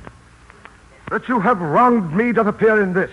You have condemned and noted Lucius Pella for taking bribes here of the Sardians, wherein my letters praying on his side because I knew the man was slighted off. You wronged yourself to write in such a case. In such a time as this, it is not meet that every nice offense should bear his comment. Let me tell you, Cassius, you yourself are much condemned to have an itching palm, to sell and march your offices for gold to undeservers. I, an itching palm? You know that you are Brutus that speak this, or by the gods this speech, or else you're laughed. The name of Cassius honors this corruption, and chastisement does therefore hide his head. Chastisement? Remember March. The Ides of March. Remember? Did not great Julius bleed for justice' sake? What villain touched his body that did stab and not for justice? What shall one of us that struck the foremost man of all this world, but for supporting robbers? Shall we now contaminate our fingers with base bribes and sell the mighty space of our large honors for so much trash as may be grasped thus? I'd rather be a dog and bay the moon than such a Roman. Brutus, bay not me. I'll not endure it. You forget yourself to hedge me in. I am a soldier, older in practice, abler than yourself to make conditions. Go to, you are not, Cassius. I am. I say you are not. Urge me no more. I shall forget myself. Have mind upon your health. Tempt me no further. Away, slight man. Oh, ye gods. Must I endure all this? All this, I more. Fret till your proud heart break. Must I observe you? Must I stand and crouch under your testy humor? By the gods, you shall digest the venom of your spleen, though it do split you, for from this day forth I'll use you for my mirth, yea, for my laughter when you are waspish. Is it come to this? You say you're a better soldier. Let it appear so. Make your vaunting true, and it shall please me well. For mine own part, I shall be glad to learn of noble men. You wrong me every way. You wrong me, Brutus. I said an elder soldier, not a better. Did I say better? You did, I cannot. When Caesar lived, he durst not thus have moved me. Peace, you durst not so have tempted him. I durst not? No. What durst not tempt him? Well, your life you durst not. Do not presume too much upon my love. I may do that I shall be sorry for. You have done that you should be sorry for. There is no terror, Cassius, in your threats, for I am armed so strong in honesty that they pass me by as the idle wind which I respect not. I did send to you for certain sums of gold which you denied me, for I can raise no money by vile means. By heaven, I'd rather coin my heart and drop my blood for drachmas than to wring from the hard hands of peasants their vile trash by any indirection. I did send to you for gold to pay my legions, which you denied me. Was that done like Cassius? Should I have answered Caius Cassius so? I denied you not. You did? I did not. He was but a fool that brought my answer back. Brutus hath rived my heart. A friend should bear his friend's infirmities. But Brutus makes mine greater than they are. I do not till you practice them on me. You love me not. I do not like your faults. A friendly eye could never see such faults. Flatterers would not. Come, Antony and young Octavius, come. Revenge yourselves alone on Cassius. For Cassius is aweary of the world, hated by one he loves, braved by his brother, checked like a bondman, all his faults observed, set in a notebook, learned and conned by rote to cast into my teeth. Oh, I could weep my spirit from mine eyes. There is my dagger. Here my naked breast, I that denied thee gold, will give my heart. Strike as thou didst at Caesar, for I know when thou didst hate him worst, thou loved him better than ever thou loved Cassius. Sheathe your dagger. Be angry when you will, it shall have scope. Do what you will. Dishonor shall be humor. Hath Cassius lived to be but mirth and laughter to his Brutus, when grief and blood ill-tempered vexeth him? When I said that, I was ill-tempered, too. Do you confess so much? Give me your hand. And my heart, too. Oh, Brutus. What's the matter? Have you not loved enough to bear with me when that rash humor which my mother gave me makes me forgetful? Yes, Cassius. And from henceforth, when you are over-earnest with your Brutus, he'll think your mother chides and leave you there. I did not think you could have been so angry, oh, my dear brother. This was an ill beginning of the night. Never come such division between our souls, let it not, Brutus. Everything is well. Good night, my lord. Good night, good brother.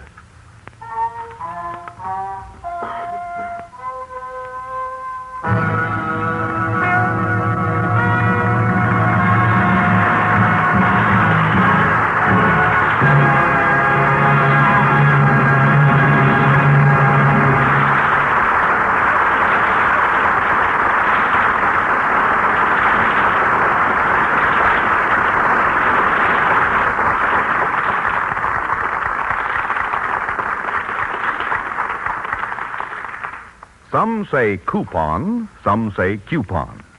But whatever they call that precious piece of paper in their gas ration book, the smartest motorists of all say mobile gas. When you redeem your coupon for this proven gasoline, you get the miles. And now with the new OPA order reducing even more the supply of available gasoline, it's more important than ever that motorists turn to mobile gas. Mobile gas in 1944 is giving all the miles it gave in peacetime. Now, that's a powerful statement. You get every wartime mile it's possible to give you when you get mobile gas. City drivers, country drivers praise this gasoline and pass their coupons. Salesmen, war plant workers all say mobile gas for mine. How about you? Why not change today to America's favorite gasoline? There's a friendly fellow waiting to pump it in your tank, your mobile gas dealer. You'll find him at the sign of the Flying Red Horse. Drive in soon. Because these days you want miles, and that means you want mobile gas. Thank you, John McIntyre. Time to say goodnight now, everybody. Please join us again next Wednesday. Until then, my sponsors, the makers of mobile gas and mobile oil, and all of us in the Mercury Theater, remain as always obediently yours. Makers of mobile gas and mobile oil invite you to listen in next week. Same time, same station, to your Radio Almanac. Mr. Wells' guest is Betty Hutton. John McIntyre speaking. This is CBS, the Columbia Broadcasting System.